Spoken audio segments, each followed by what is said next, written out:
Imagine standing at the edge of the world, where the ocean of water behind you dissolves into an endless ocean of golden dust. The ship that carried them across the vast, rolling blue waters has left them here, on the edge of a profoundly different kind of sea. They step down onto the shore, the heavy wood of the docks giving way to the soft, yielding earth of North Africa. The air is warm, thick, and carries a scent they have never known, a dry, ancient aroma of baked clay, warm stone, and the endless, sweeping wind.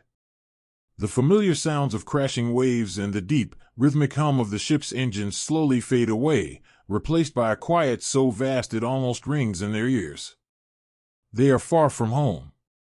They are boys, really. Just young men who, not so long ago, were chasing cattle across rain-swept green paddocks, or catching the rattling trams through busy, familiar city streets, or sitting quietly on wide wooden verandas listening to the evening rain tap against a tin roof. They are clerks and farmhands, teachers and tradesmen. Now, they stand together in the shimmering, silent heat of a foreign land, their boots coated in a fine, pale dust that seems to breathe with the landscape. As they march slowly toward their new camps, they look out toward the horizon. The desert stretches out before them, a staggering, unbroken canvas of earth and sky.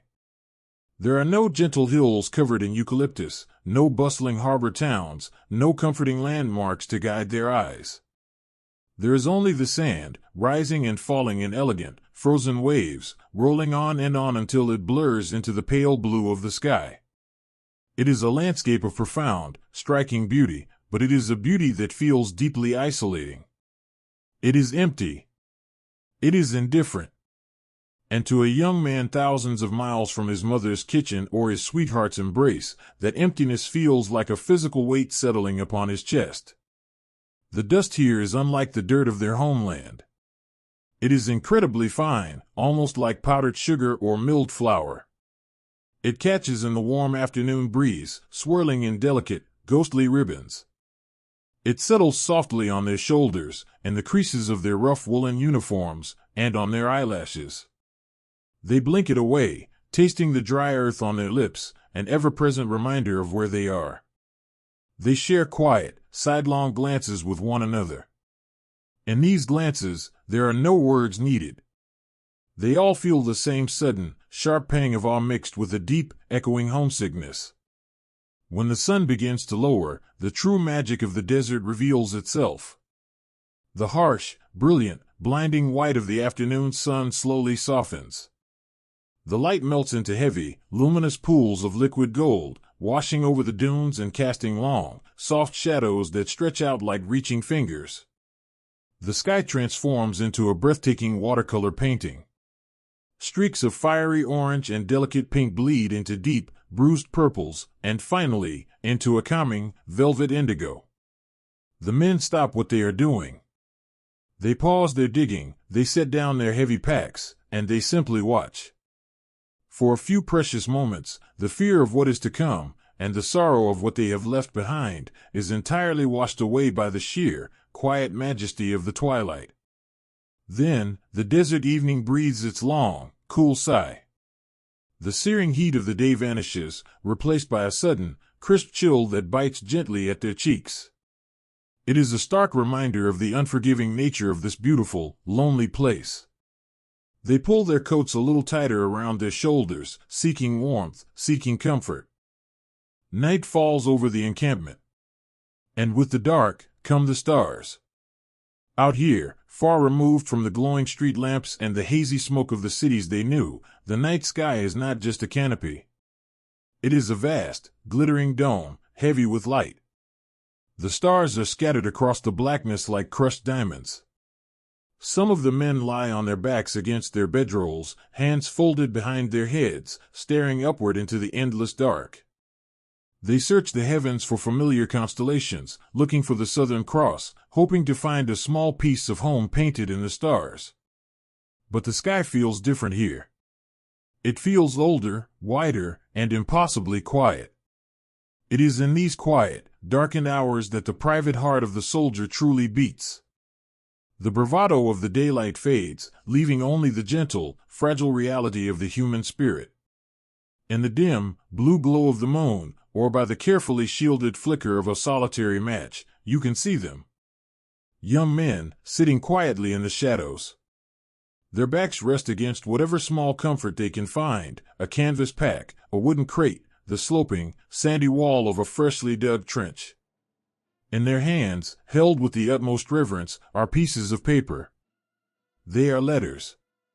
The paper is worn at the edges, folded and refolded a dozen times over, softened by the touch of nervous, trembling fingers.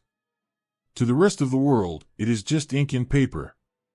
But to the young man sitting in the cold desert night, it is a lifeline. It is the delicate, looping handwriting of a mother who worries for her boy. It is the confident, smudged print of a father expressing his quiet pride. It is the faint, lingering scent of lavender or rosewater from a girl waiting by the coast. They read the words silently, moving their lips over the sentences as if tasting them. In their minds, they are transported. They are no longer sitting in the dust of North Africa. They are sitting at the kitchen table, listening to the clatter of teacups. They are walking down a familiar dirt road with the scent of pine and rain in the air. For a few fleeting moments, they are safe. They are home. Sometimes, a silent tear escapes, tracing a clean line down a dusty cheek, quickly and quietly wiped away in the dark. But there is no shame here. The man sitting a few feet away, nursing a tin cup of tepid water, looks away out of respect, granting his friend the dignity of his private sorrow, knowing he holds the exact same ache in his own heart. This is where the quiet heroism begins. It does not begin with the roar of engines or the clashing of armies. It begins in the gentle, unspoken resilience of these lonely nights. It begins in the small, almost invisible moments of human kindness that weave these strangers into brothers. You see it in the way one soldier reaches into his pack and pulls out a single, battered tin of peaches, carefully opening it and passing it without a word to the man shivering beside him. You see it in the strike of a match, the sudden flare of yellow light illuminating two young, tired faces as they lean in together to share the warmth of a cigarette. You hear it in the soft, low murmur of voices blending with the whistling desert wind. They talk in hushed tones, their voices never rising above a gentle whisper so as not to disturb the heavy peace of the night. They do not talk of war, or strategy, or the vast movements of nations. They talk of small, beautiful things. They talk of the taste of fresh milk. They talk of the color of the ocean back home.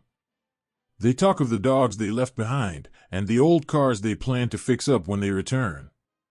They build a fortress of memories, brick by gentle brick, sheltering each other from the overwhelming vastness of the desert that surrounds them. The wind picks up, a soft, rhythmic sweeping sound as it brushes across the endless dunes. It is a lonesome sound, a long, low whisper that seems to carry the secrets of the ancient earth. It rustles the canvas of their tents and scatters a fine mist of sand over their blankets. But beneath the sound of the wind, there is another rhythm. It is the slow, steady breathing of hundreds of men sleeping shoulder to shoulder on the hard ground. They are far from everything they know, suspended in a quiet, dreamlike space between their past and an uncertain future. The ocean of sand stretches out in every direction, beautiful, silent, and deeply indifferent to their fears. But in the dark, pressed close together for warmth and comfort, they are not entirely alone. They have brought the warmth of their humanity to the cold edge of the world. As the night deepens, the camp falls into a profound, restorative stillness. The young men sleep, their minds drifting across the oceans, carried on the gentle wings of dreams, back to the green hills and the rain-swept verandas. Tomorrow, the sun will rise again, harsh and demanding. Tomorrow, they will face the endless horizon and whatever trials lie hidden beyond it. But for now, in this quiet, solitary hour, they are just boys resting under a canopy of foreign stars, held together by the invisible, unbreakable threads of love, memory, and the gentle, comforting presence of the friend sleeping quietly by their side. The wind coming off the water carries the scent of salt and bruised stone, but it cannot wash away the heavy, waiting silence of the desert. They walk into the coastal town of Tobruk, their boots scuffing softly against roads that have already seen too much history. This place, once a quiet harbor gleaming white against the brilliant turquoise of the Mediterranean Sea, now wears the tired, dusty gray of abandonment. The buildings stand like hollow shells, their plaster cracked and peeling like sunburnt skin. Windows are dark and empty, looking out over the water with a quiet, melancholic gaze. As the young men move through the streets, the only sound is the rhythmic, shuffling echo of their own footsteps, a gentle heartbeat bringing life back into a ghost town. They are weary, their shoulders aching beneath the straps of their heavy packs, but their eyes are wide with a quiet, searching curiosity. They look at the crumbling doorways and the scattered debris, trying to imagine the lives that were lived here before the shadow of war chased them away. There is a strange, delicate beauty in the ruin. Wild vines creep slowly up the sides of shattered walls, stubbornly reaching for the sunlight, a quiet testament to life persisting in the margins of destruction. The air here feels different than the deep, open desert. It is thick with the mingling of the cool, damp breath of the sea and the dry, ancient exhale of the Sahara. Moving beyond the town, they spread out into the harsh, rocky perimeter that curves around the harbor like a protective embrace. Here, the earth is scarred. They step carefully down into deep, winding trenches carved into the stubborn rock and pale dust. These are the defenses left behind by those who held this ground before them. The trenches are deep and cool, casting long, sharp shadows that offer a brief, merciful sanctuary from the glaring midday sun. As they explore these underground veins, they find the quiet, forgotten remnants of the men who dug them. It is a deeply humbling experience, stepping into the hollowed-out homes of absent strangers. A young boy from the rolling hills of the country reaches down and gently picks up a discarded, tarnished brass button from the floor of a dugout. He turns it over in his rough, calloused hands, brushing away the sand with his thumb. For a moment, he thinks not of armies or nations, but of the man who lost it, another man, perhaps just like him, who shivered in the cold night and dreamed of a home far away. They find empty tins, broken pieces of timber, and the tangled, rusting webs of barbed wire that stretch out into the empty expanse like prickly, dead vines. The wire hums a low, mournful tune when the desert wind catches it just right. It is a lonely sound, a soft, metallic vibration that seems to sing of the isolation they are all beginning to feel. Slowly, gently, they begin the quiet work of making this barren place a home. There is a deep, instinctual comfort in the simple routines of domesticity, even on the edge of the world. They use bundles of stiff desert scrub to sweep the fine, powdery sand from the concrete floors of the old pillboxes. They stack their meager rations with careful, deliberate precision. They unfurl their scratchy woolen blankets, smoothing the wrinkles with the palms of their hands, creating small, rectangular islands of comfort in the dust. In the dim light of a bunker, a soldier reaches into his breast pocket and pulls out a small, creased photograph. The edges are soft and worn from being touched 1,000 times. He finds a small ledge carved into the earth, sweeps it clean, and props the picture up against a pebble. It is a portrait of a smiling girl with wind-blown hair, standing on a pier half a world away. He looks at her, and the harsh concrete walls around him seem to soften. The smell of cordite and old sweat fades, replaced for just a fleeting second by the phantom scent of sea spray and home. He touches the corner of the photograph, a gentle, silent promise kept in the dark, and then turns back to the quiet work of surviving. But outside the dugouts, beyond the coils of rusted wire, lies the horizon. As the men stand on the fire steps, looking out over the parapets, they feel it. The desert stretches away from them in a vast, shimmering plain of pale ochre and bone-white rock. In the heat of the afternoon, the air above the sand seems to boil and dance, blurring the line between the earth and the pale, colorless sky. The horizon does not feel empty, it feels alive. It breathes. It is a slow, rhythmic, heavy breath that pushes against their chests. They look out into the heat haze, their eyes straining, searching for shapes in the shimmering distance. There is nothing but the dancing air and the endless, rolling dust. Yet, an unspoken realization creeps into their hearts, settling like a cool stone in the pits of their stomachs. They know they are waiting. The immense, sprawling silence of the desert is not the silence of peace. It is the deep, holding breath of the world before the storm breaks. It is the pregnant pause before the thunder. This creeping realization does not bring panic. Instead, it brings a profound, binding stillness. The boys who laughed and joked on the ships, who wrestled in the training camps, find themselves moving with a new, quiet grace. Their voices drop to gentle murmurs. When they speak, they lean in close to one another, sharing their words like precious, fragile gifts. In the late afternoon, when the sun begins its slow, golden descent toward the edge of the earth, the ritual of the brew brings them together. A small, smokeless fire is coaxed into life in the bottom of a deep trench, shielded from the wind and the watching eyes of the desert. A blackened tin billy is set upon the glowing embers. The water inside, precious and strictly rationed, begins to bubble and sing. They sit shoulder to shoulder in the dust, their knees drawn up to their chests. The warm tin mugs are passed carefully from hand to hand, a silent communion of the weary. The tea is strong and bitter, sweetened only by the condensed milk poured from a punctured tin, but to them, it is a nectar that soothes the soul. It warms their hands and chases away the creeping chill of the encroaching evening. Quiet out there, one of them whispers, his eyes fixed on the rim of his cup. Too quiet, his mate softly replies, bumping his shoulder gently against the other man's. That simple, physical contact, the brief, warm pressure of a shoulder against a shoulder, says everything that words cannot. It says, I am here. I am afraid too. But you are not alone. In the face of the vast, breathing horizon and the unknown storm it hides, this quiet mateship is their fortress. It is stronger than the concrete of the Italian bunkers. It is sharper than the barbed wire. It is a deep, quiet love that blossoms in the dry earth, watering their spirits when the world around them offers only dust. As twilight washes over the perimeter, the landscape transforms. The harsh, blinding whites and yellows of the day soften into deep, bruised purples and tender, melancholic blues.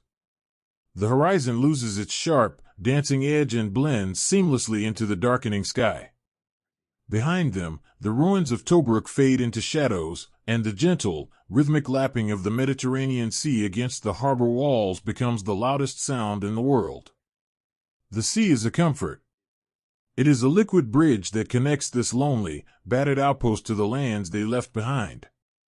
It is the same water that eventually touches the shores of places where people are sleeping peacefully in warm beds, where street lamps glow through rain-streaked windows, where mothers are setting the table for dinner. They listen to the gentle wash of the waves, letting the sound cradle their anxious minds. They are caught between two worlds.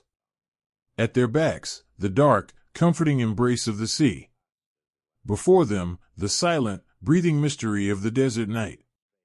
They are the thin, fragile line drawn in the sand, a wall of soft hearts and quiet courage standing between the approaching storm and the sea.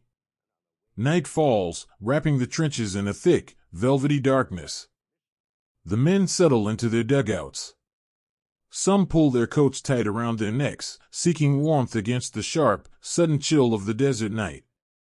Others lay awake, their eyes open in the pitch black, listening. They listen to the wind slipping through the sandbags. They listen to the shifting of the earth. And they listen to the slow, steady breathing of the friend sleeping just an arm's length away. In this profound darkness, the silence is no longer an empty void. It is filled with their quiet resilience, their unspoken prayers, and their gentle, private hopes. They do not know what tomorrow will bring out of the shimmering heat of the horizon. They do not know when the silence will shatter. But as they drift into a fragile, restless sleep, they hold on to the peace of the present moment. They let the gentle rhythm of the sea soothe their weary bones, and they rest, gathering their quiet strength in the deep, watchful shadow of the horizon's breath. There is a secret carried on the evening breeze, a quiet murmur that stirs the pale dust at their feet. For days, the air above the desert has felt different.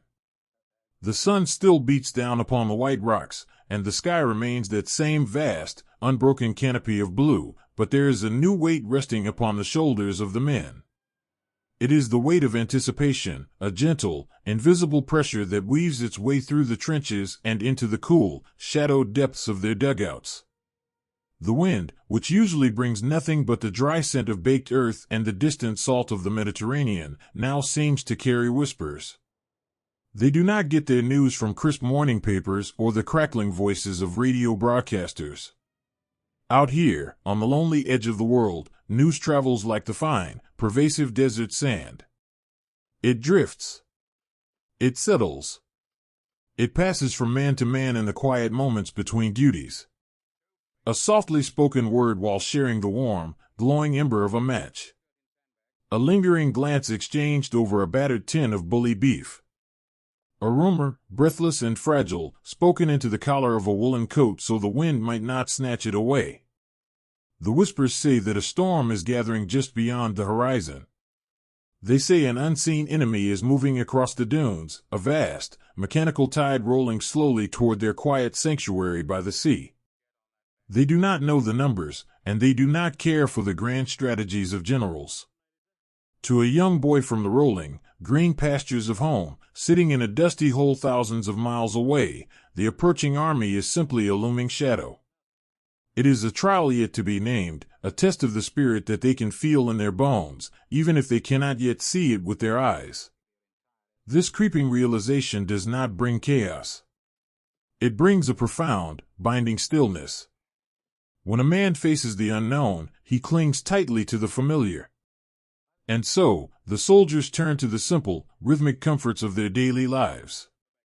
In the quiet hours of the afternoon, when the heat is a physical blanket draped over the earth, you can see them finding solace in the smallest of tasks. One young man sits cross-legged on a piece of heavy canvas, carefully running an oiled cloth over the wooden stock of his rifle. He does not do this with anger or aggression. He does it with a slow, meditative tenderness. The smooth, repetitive motion of his hands, the faint smell of gun oil and brass, it grounds him. It is something he can control in a world that suddenly feels entirely out of his hands.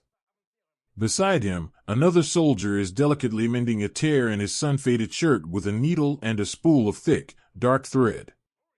He focuses entirely on the tiny, precise stitches, his brow furrowed in gentle concentration, losing himself in the rhythm of the needle passing through the fabric. These small acts are their anchor. They are quiet acts of defiance against the overwhelming vastness of their situation. As the afternoon light begins to stretch and thin, painting long, golden shadows across the scarred earth, the anxiety of the day begins to soften into the profound intimacy of the evening. The transition is a daily blessing. The harsh, blinding whites of the desert fade into soothing, dusty pinks, and then into the deep, bruised purples of twilight. The heat retreats, chased away by a cool, crisp breeze that makes the men reach for their heavy coats. This is the hour of the heart. The time when the rumors of the day are gently set aside, replaced by the comforting reality of the men sitting beside them. They gather in small groups in the deeper parts of the trenches, sheltered from the wind. They sit close together, drawing warmth not just from the heavy wool of their uniforms, but from the simple, profound presence of one another. A tin cup of water is passed around. It is lukewarm and tastes faintly of metal and iodine, but it is shared with the reverence of a sacrament. Each man takes a small, careful sip, ensuring there is enough left for the last man in the circle. It is an unconscious act of grace, a quiet heroism that exists only in the spaces between grand historical events. To give up your own comfort, your own thirst, for the boy sitting next to you, that is the true currency of this lonely place. Night falls, heavy and absolute, bringing with it a blanket of stars so dense and brilliant it feels as though you could reach up and brush them with your fingertips. Under this vast, watching sky, the men find their voices. The silence of the desert is too big, too empty to bear alone, and so they fill it with the soft, soothing cadence of their memories. They talk in hushed, reverent tones. They do not speak of the rumors. They do not speak of the enemy gathering in the dark. They speak of the things that make them whole. Listen closely, and you can hear the gentle murmur of a boy from a coastal town, describing the exact shade of blue the ocean turns just before a summer storm. He speaks of the smell of rain hitting hot pavement, and the sound of seagulls crying over the wooden piers. His friends listen with their eyes closed, letting his words paint a picture in their minds, allowing themselves to be transported across the oceans, away from the dust and the fear. Another voice joins in, lower, richer, speaking of a small bakery in a crowded city lane.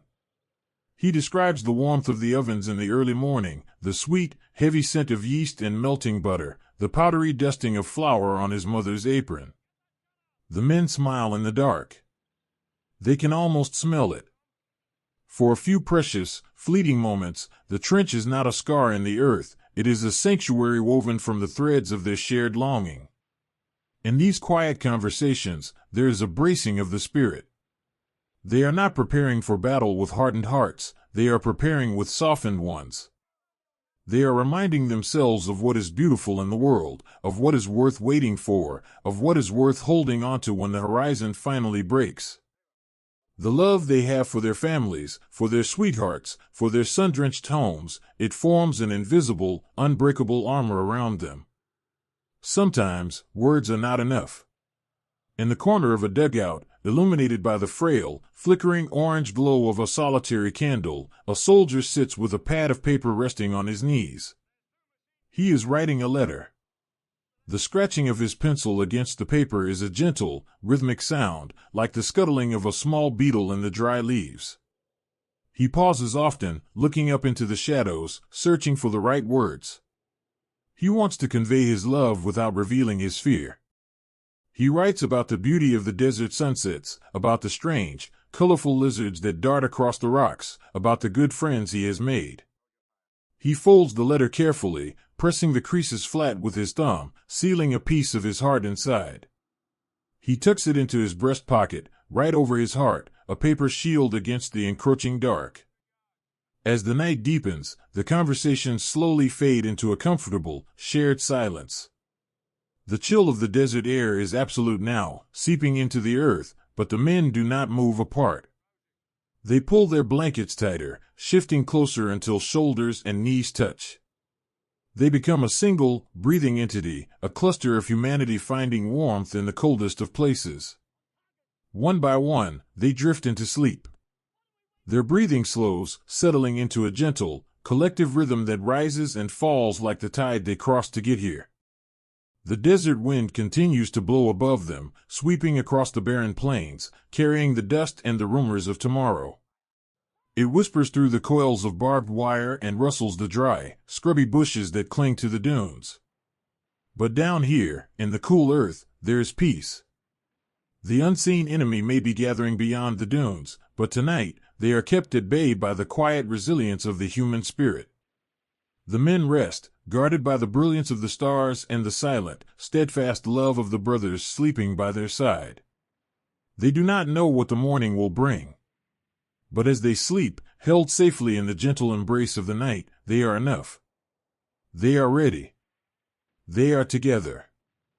There is a stillness that comes just before the sky breaks, a heavy, golden silence that makes you want to hold your breath. It was meant to be a season of gentle renewal.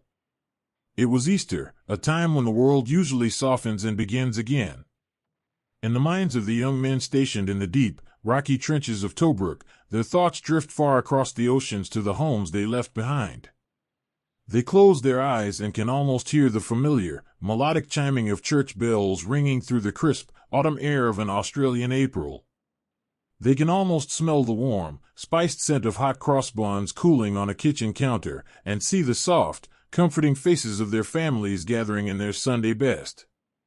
Here, in the vast, pale dust of North Africa, they try to hold onto those delicate memories. They fashion small, simple crosses from discarded twigs and twisted bits of copper wire, placing them quietly in the sandy niches of their dugouts. They share hushed, private prayers in the cool shadows of the earth, asking for peace, asking for home. Above them, the sky is a vast, innocent, unbroken blue. The desert seems to be sleeping, bathing in the quiet warmth of the spring sun. But the reality of the siege does not dawn with a flipped page on a calendar or a gentle change in the season. It begins with the sudden, heavy shattering of the desert's peace. First, there is a low, rhythmic vibration. It is not the familiar crash of ocean waves, nor the sudden clap of a summer thunderstorm. It is a deep, rolling tremor that begins at the very edge of the horizon and travels through the ancient bedrock, rising up through the soles of their boots. The air grows incredibly heavy, thick with a strange, metallic tension. And then, the sky darkens. The iron rain begins to fall. As the barrage begins, it is as if the desert itself is groaning. The men do not run in panic, they move with a swift, silent purpose, descending into the deep, winding veins of the earth. They climb down the narrow, wooden steps into the dugouts, pulling the heavy canvas flaps shut behind them, sealing themselves away from the blinding light and the tearing sound. Down here, in the dim, cramped belly of the earth, the world shrinks to the size of a small room. The air is cool and smells of pulverized limestone, old wool, and the faint, sweet scent of tobacco. A single, solitary candle sits in the center of a makeshift table, a simple wooden ration crate. Its tiny, orange flame trembles with every distant thud, casting long, dancing shadows against the rough dirt walls. The sound above them is a muffled, continuous roar, a heavy storm of iron and fire beating against the roof of their world. The earth shudders. It shakes like a weary, living creature trying to shake off a heavy burden. With every deep vibration, a fine mist of pale dust sifts down from the timber ceiling, falling like snow onto their shoulders, coating their hair, and settling on their eyelashes. In this dark, trembling space, boys become men. The transformation happens quietly, not with a roar of defiance, but with a profound, internal settling of the spirit. A young lad, barely out of school, sits on an empty sandbag with his knees pulled tight against his chest. His eyes are squeezed shut, and his breathing is shallow and fast. He is terrified. He is miles away from his mother's comforting voice and the safe, sturdy walls of his childhood bedroom. He feels entirely, overwhelmingly small. But he is not alone. Beside him sits another soldier, his face covered in a fine layer of chalky dust, his uniform stained with the sweat of the day. This older boy does not offer empty words of bravado. He does not tell the younger boy not to be afraid, for he is afraid, too. Instead, he simply reaches out his hand in the gloom. He rests his heavy, calloused palm on the younger boy's trembling shoulder. He gives it a firm, steady squeeze, and leaves his hand resting there. That simple, wordless gesture carries the weight of the world. It is a physical anchor in a shifting, terrifying sea. It says, "I am here. You are not alone. We will weather this storm together." Slowly, the younger boy's breathing begins to calm. He leans into the touch, finding a deep, profound courage not in himself, but in the quiet presence of his friend. This is the true nature of their endurance. It is found in these tiny, fragile moments of human connection. Across the dugout, two men are sharing a single, battered tin mug of water. The water is precious, carefully measured and saved. One man takes a slow, careful sip, holding the tepid liquid in his mouth for a moment before swallowing, and then gently passes the mug to his mate. They do not speak. The shared water is a sacrament of survival, a quiet promise that they will care for one another until the very end. In the corner, away from the flickering light of the candle, a soldier leans his head against the cool dirt wall. His hand is pressed flat against his breast pocket, resting over his heart.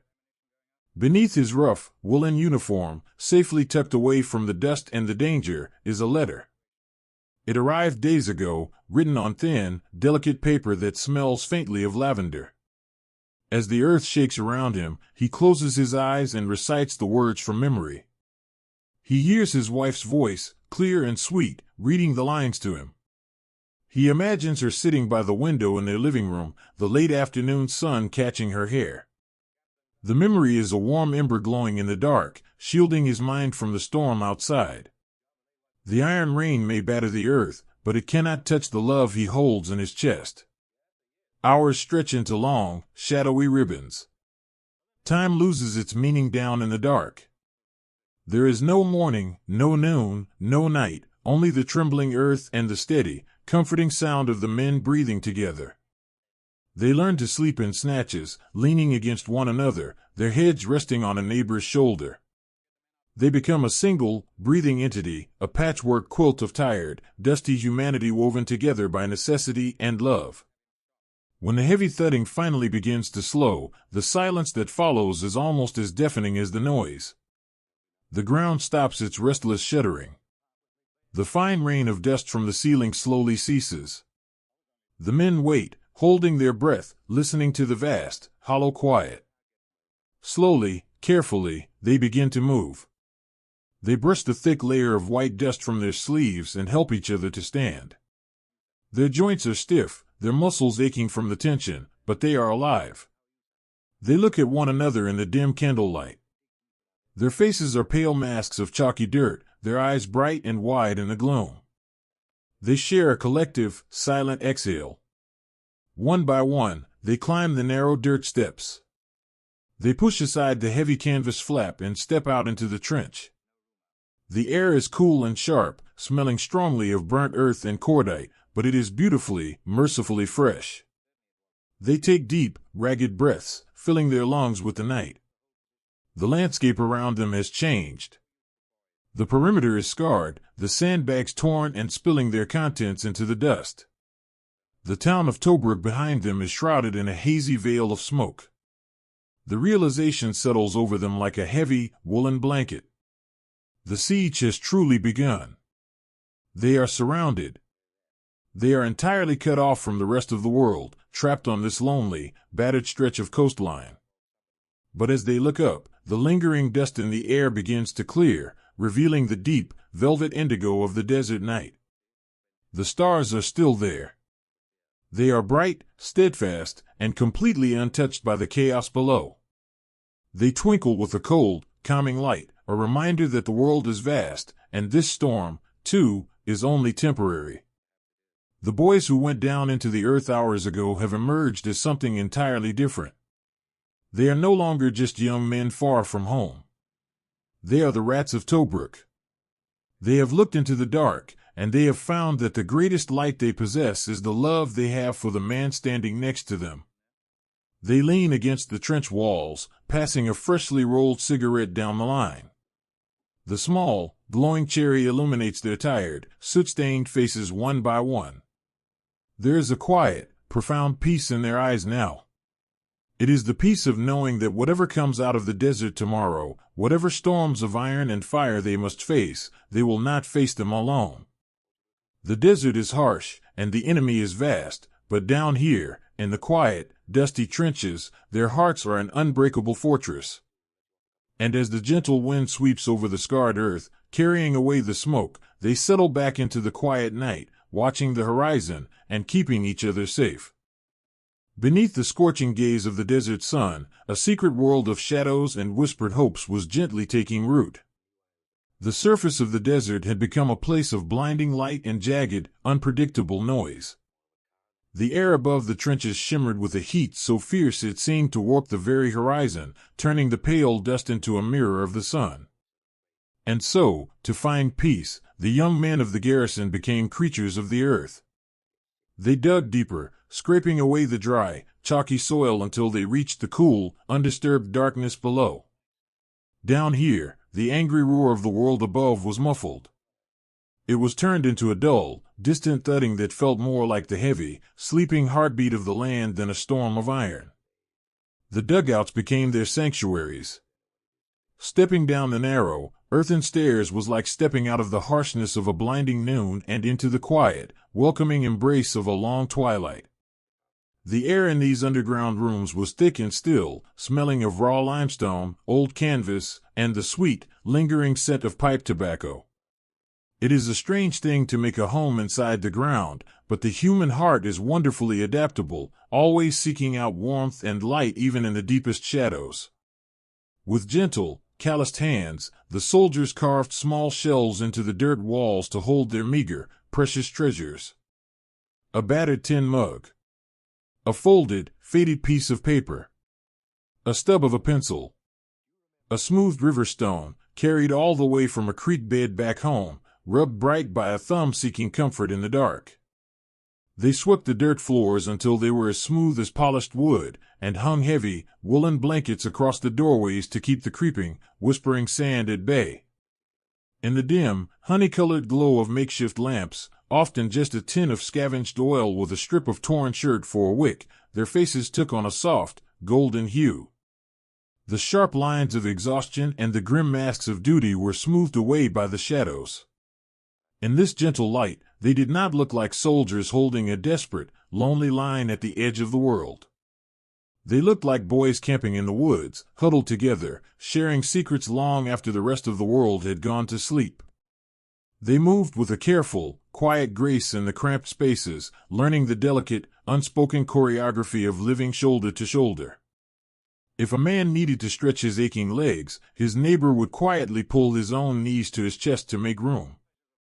It was a silent, continuous dance of mutual respect and deep, brotherly care.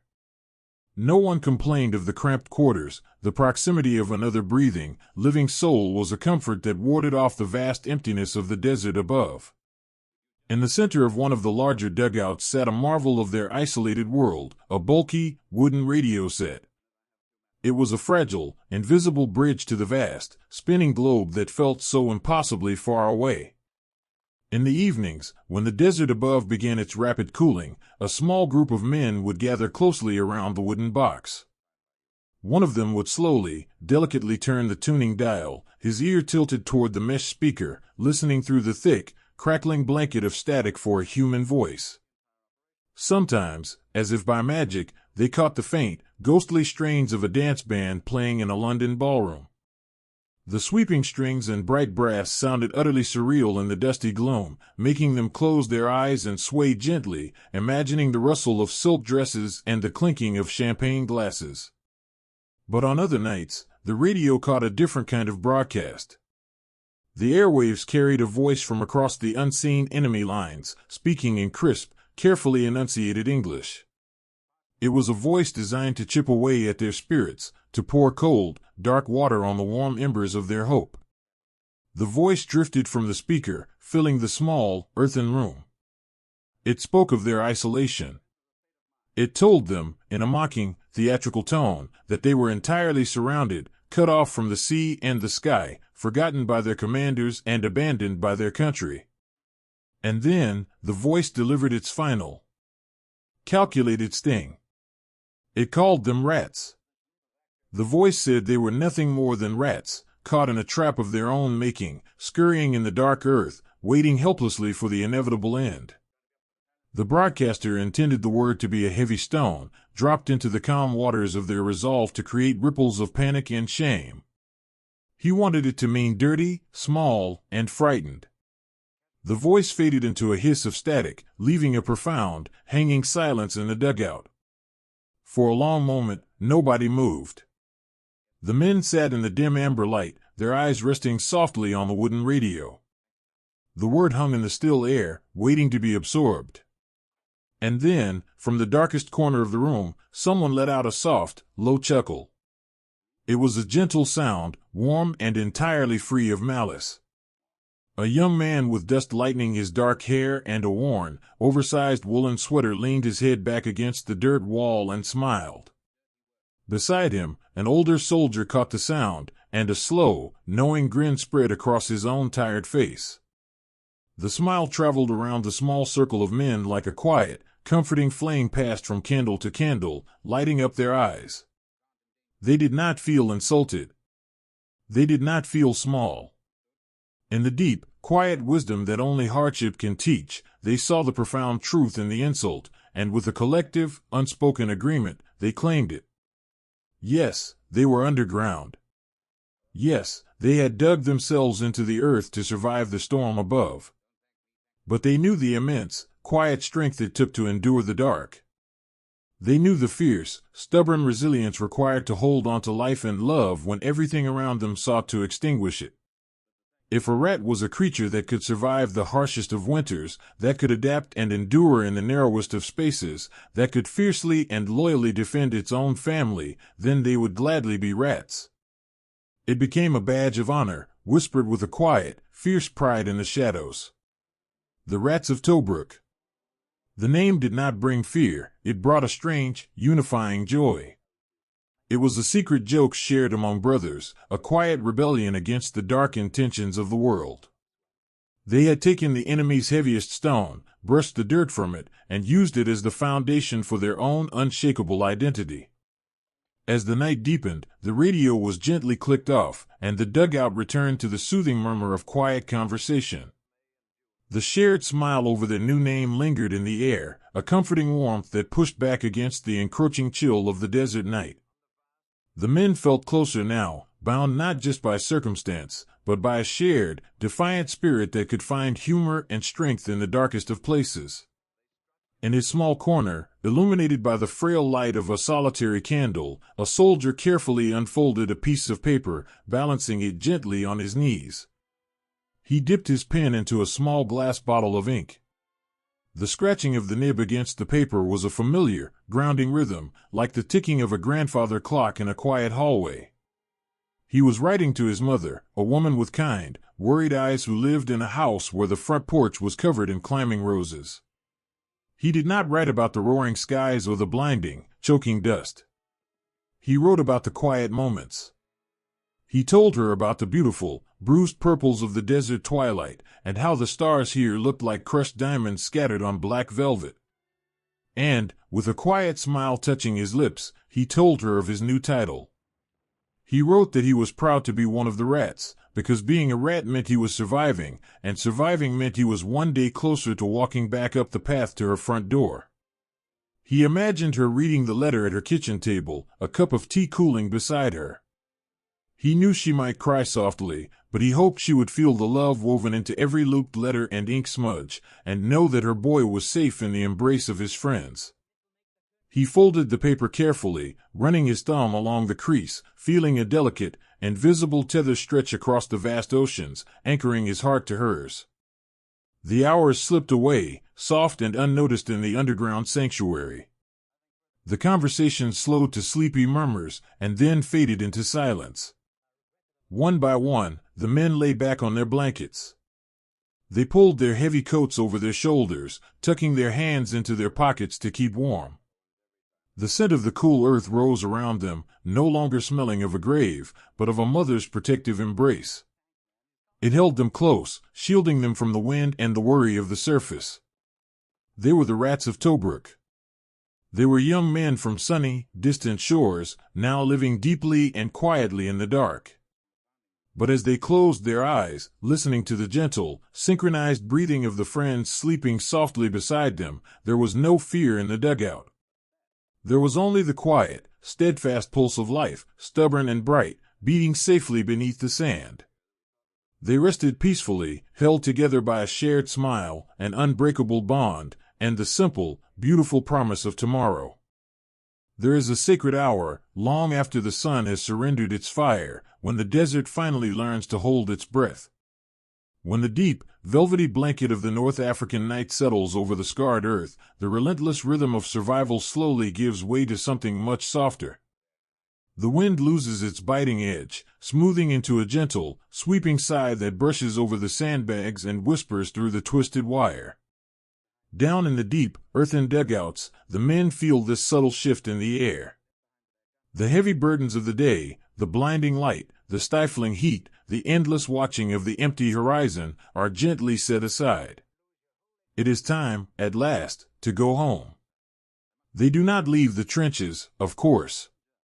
Their bodies remain resting against the cool, chalky dirt walls, wrapped tightly in heavy woolen coats against the sudden desert chill.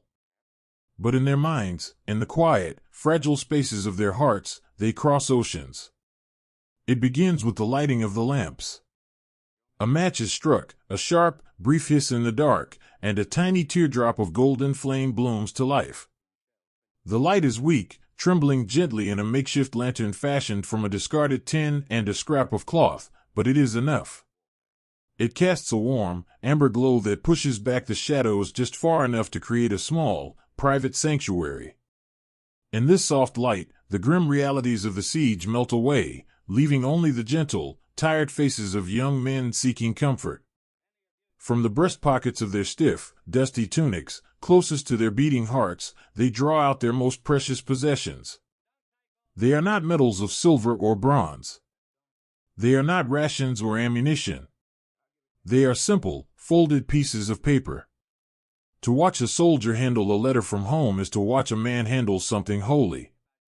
Their rough, calloused hands, stained with the pale dust of Tobruk and the dark oil of their rifles, suddenly become incredibly delicate. They unfold the paper with a slow, reverent tenderness, smoothing the deep creases that have been formed by endless readings. The edges of the paper are often frayed, softened like worn cotton from being touched, held, and pressed against lips in the dark. The dugout fills with a sound softer than a whisper. It is the dry, delicate crinkling of paper. It is a beautiful, fragile rustle that sounds like dry leaves stirring in an autumn garden back home. It is a sound that carries the immense, invisible weight of love. As they bring the letters closer to the dim light, they close their eyes for just a moment to breathe in. Even after weeks or months in the harsh, arid environment, the paper still holds ghost-like traces of another world. If a man tries hard enough, he can close his eyes and smell the faint, powdery scent of lavender pressed between the pages. He can smell the sharp, clean aroma of eucalyptus leaves, or the salty, damp breeze of an Australian coastline. The smell of the dark blue ink itself is a tether, a grounding scent that reminds them of quiet studies, wooden school desks, and peaceful Sunday afternoons. They open their eyes and begin to read. The handwriting on the page is as familiar to them as their own reflections. There is the neat, careful cursive of a mother, the loops perfectly formed, betraying just a hint of a tremor in the way she crossed her T's. There is the bold, rushed print of a younger brother, spilling over with news of cricket matches and a new dog. There is the delicate, sloping script of a sweetheart, carrying words so tender they make the chest ache with a beautiful, piercing sorrow. They do not read these letters quickly. They read them as one might sip a warm cup of tea on a freezing winter morning, slowly, letting the warmth spread gently through the body. A young boy, barely 19, traces a line of his mother's letter with a dirt-smudged finger. She writes about the garden. She tells him that the hydrangeas are blooming beautifully this year, a vibrant, shocking blue against the white fence. She mentions that the back step still creaks when it rains, and that his father finally fixed the gate. It is incredibly mundane news. It is entirely ordinary. And yet, to this boy sitting in a hole in the African desert, it is a miracle. It is proof that the world continues to turn, that grass continues to grow, that rain continues to fall in places where men are not afraid. It is proof that a peaceful world still exists, waiting quietly for his return. Across the dugout, an older man reads a letter from his wife. She tells him how the children are growing, how the youngest finally learned to tie his own shoes. She writes of her days working in the city, of the crowded trams and the ration books, but mostly, she writes of how the house feels too quiet without his heavy footsteps in the hallway. As he reads, a single, silent tear escapes his eye, tracing a clean path through the fine dust on his cheek. He does not wipe it away immediately. He lets it fall, an offering to the immense distance between them. The other men in the dugout see this, but they do not stare. They look down at their own letters, or stare softly into the golden flame of the lamp. There is a deep, unspoken code of respect in the dark. A man's tears over a letter are private, a quiet communion with his family that must not be disturbed. They grant each other the profound dignity of uninterrupted memory. When the reading is done, when the words have been tasted and swallowed and committed to the heart once more, the writing begins. Paper is scarce. Pencils are worn down to tiny, unmanageable stubs. But they make do. They rest their paper on whatever flat surface they can find, a wooden ration box, the hard canvas of a pack, or simply the knee of their trousers. The act of writing a letter from a besieged desert fortress is an act of profound, everyday heroism. It is here, in the scratching of graphite against thin paper, that you see the true, selfless courage of these men. Because when they write, they do not tell the truth. Not the whole truth. They do not write about the terrifying, earth-shattering roar of the dive bombers that fills their days.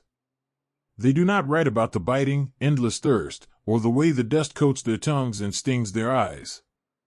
They do not write about the fear that grips their stomachs in the quiet hours before dawn, or the empty spaces left in the trenches by friends who will not return.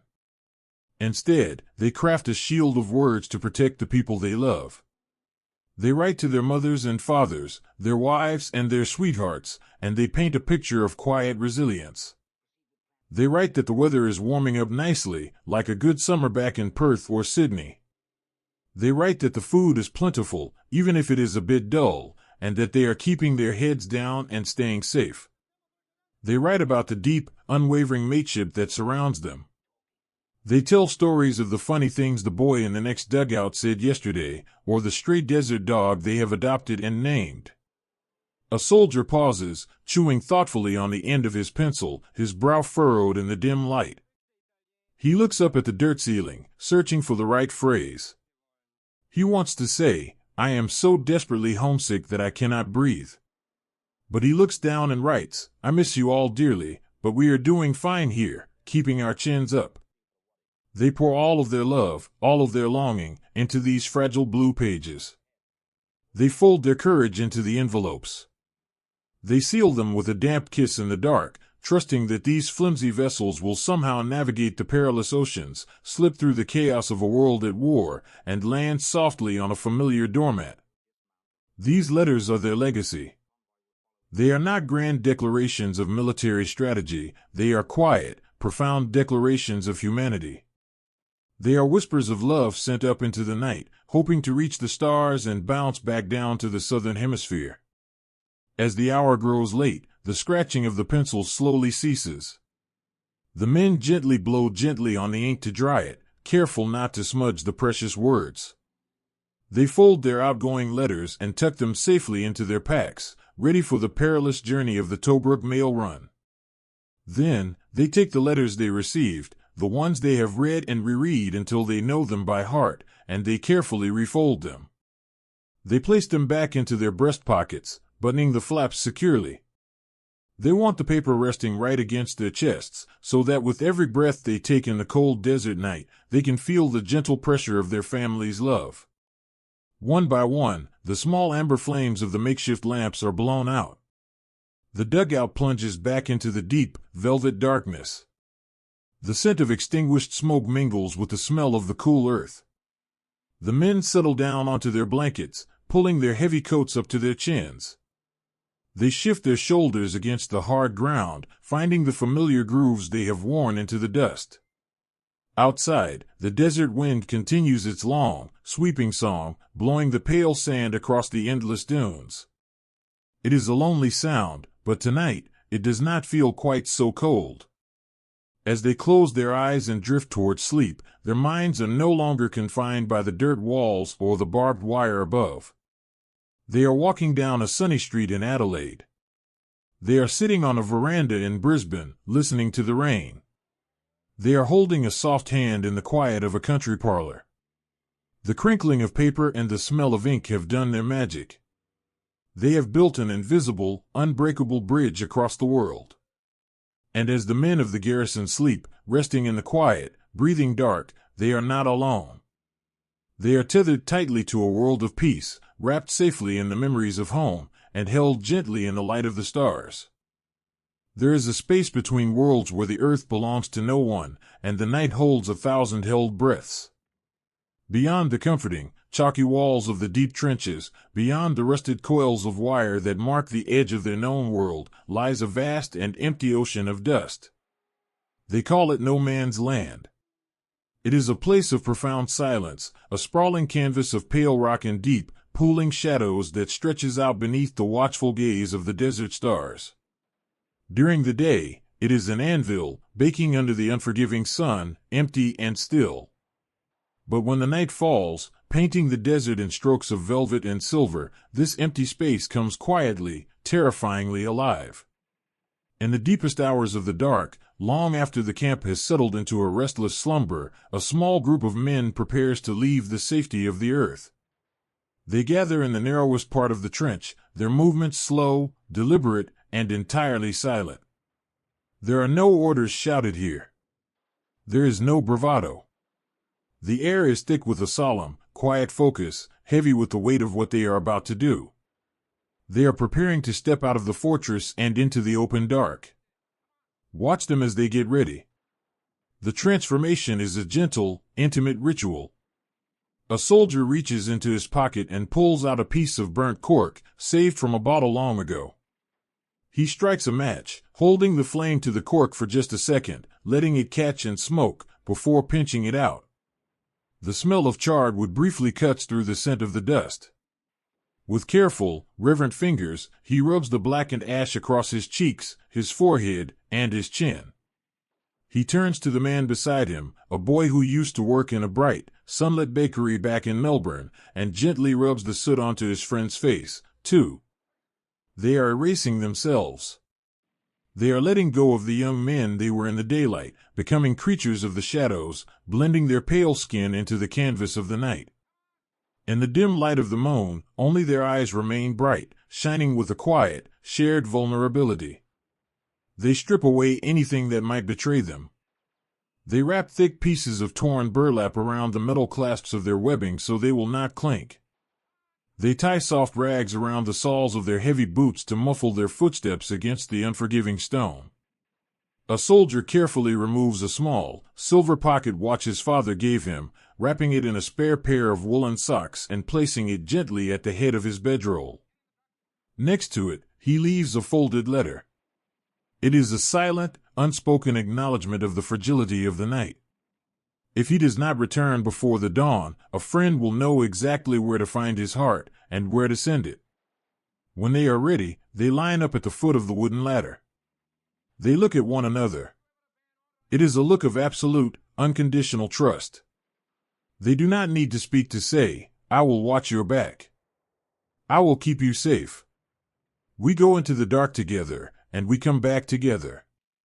One by one, they lift themselves over the parapet. The physical sensation of leaving the trench is like stepping out of a warm house into a freezing winter storm. In the dugout, they are surrounded by the earth, hugged by the reassuring walls of sandbags and dirt. But up here, there is nothing. The sudden, overwhelming exposure is a physical weight on their shoulders. The desert stretches out in every direction, impossibly wide, bathed in the ghostly, pale light of a crescent moon. They drop to their stomachs. The sand here is undisturbed, softer than the packed dirt of the camp. It is cool against their chests, holding the chill of the midnight air. Slowly, with an agonizing, patient grace, they begin to move. They do not walk, they flow. They crawl forward, pressing their bodies as close to the earth as they can, moving like shadows cast by a passing cloud. The silence out here is not empty, it is a heavy, ringing presence in their ears. They become hyper-aware of every tiny sound. The soft, sweeping whisper of the wind over the dunes sounds like a roaring ocean. The microscopic shifting of sand beneath their elbows feels as loud as an avalanche. They move in a single, staggered line. The man in front is the eyes of the group, staring into the dark until his vision swims, looking for the unnatural shapes of the unseen enemy. But the man behind him is his anchor. Every few yards, the soldier in the rear reaches out a trembling hand and gently touches the boot of the man ahead of him. It is a feathery, fleeting contact, just a brush of wool against leather. But in the vast, terrifying emptiness of no man's land, that gentle touch is a lifeline. It sends a message that travels straight to the heart. I am still here. You are not alone in the dark. I am right behind you. To crawl through this space is to face the deepest, most private fears a human mind can conjure. Every twisted, dead desert shrub looks like a crouching figure. Every shadowed crater looks like a trap. The air is so tense it feels as though it might shatter like glass. Their breathing is shallow, trapped high in their chests. They breathe through their mouths, parting their lips so the sound of the air passing over their teeth will not carry on the wind. In the middle of this profound isolation, a small, quiet miracle of human kindness occurs. The line stops. The lead man has raised a single, flat hand. They freeze, pressing their faces into the dust, their hearts hammering against their ribs like trapped birds. They wait, suspended in the cool, silent night.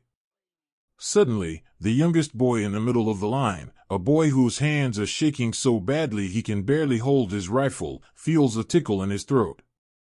It is the dry, pervasive dust settling into his lungs. He feels the agonizing, uncontrollable urge to cough. Out here, a cough is a beacon. A cough is a betrayal of their silent pact. He squeezes his eyes shut, his face contorting in silent panic. He buries his face into the crook of his arm, trying to smother the reflex, tears of pure terror pricking the corners of his eyes. The older man beside him senses the shift.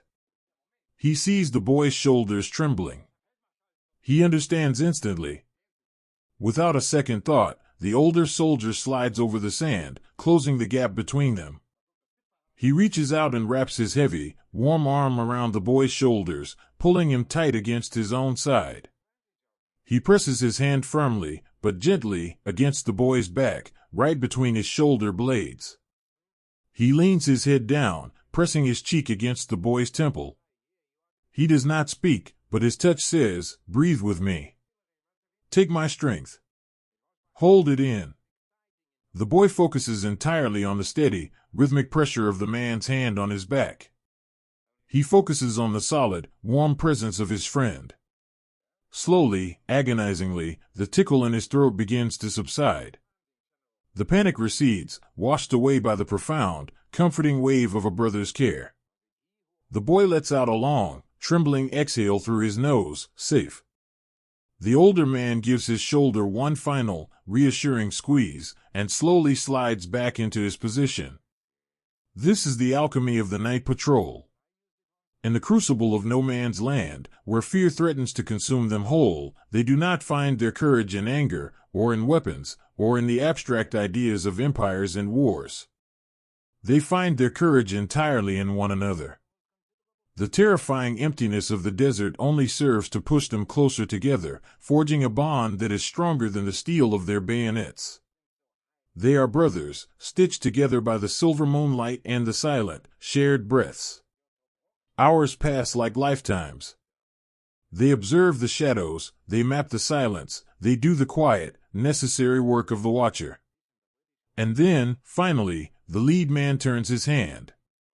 It is time to go home. The journey back feels different.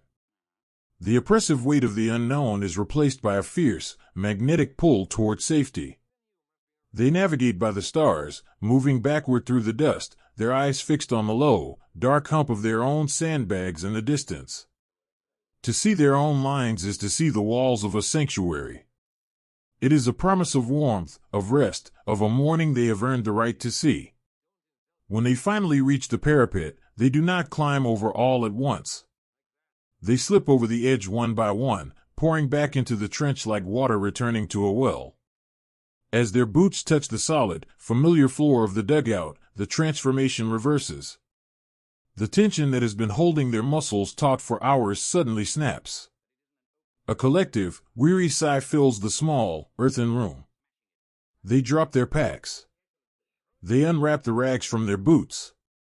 They strike a match, the sudden flare of light revealing their exhausted faces. The black ash is smeared with sweat and the fine, pale dust of the desert floor. They look like ghosts returning to the land of the living. Someone opens a canteen and passes it around.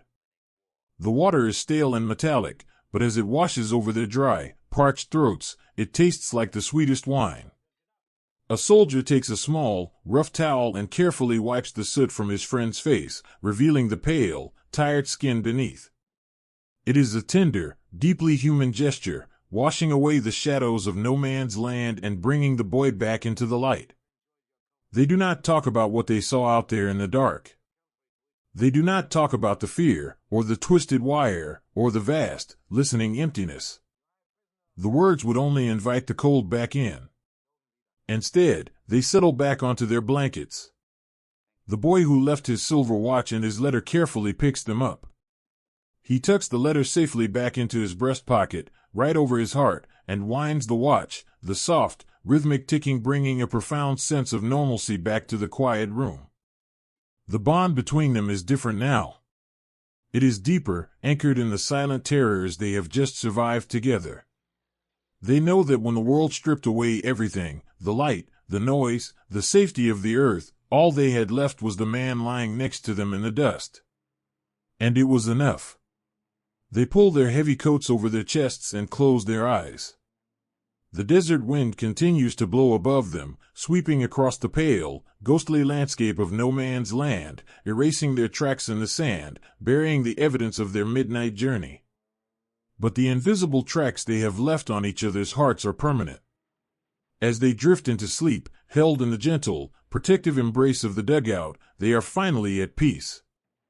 The shadows have been faced, the night has been conquered, not with fire, but with quiet, unyielding love. They breathe in unison, a chorus of survivors resting in the dark, safe, together, and ready to face the dawn.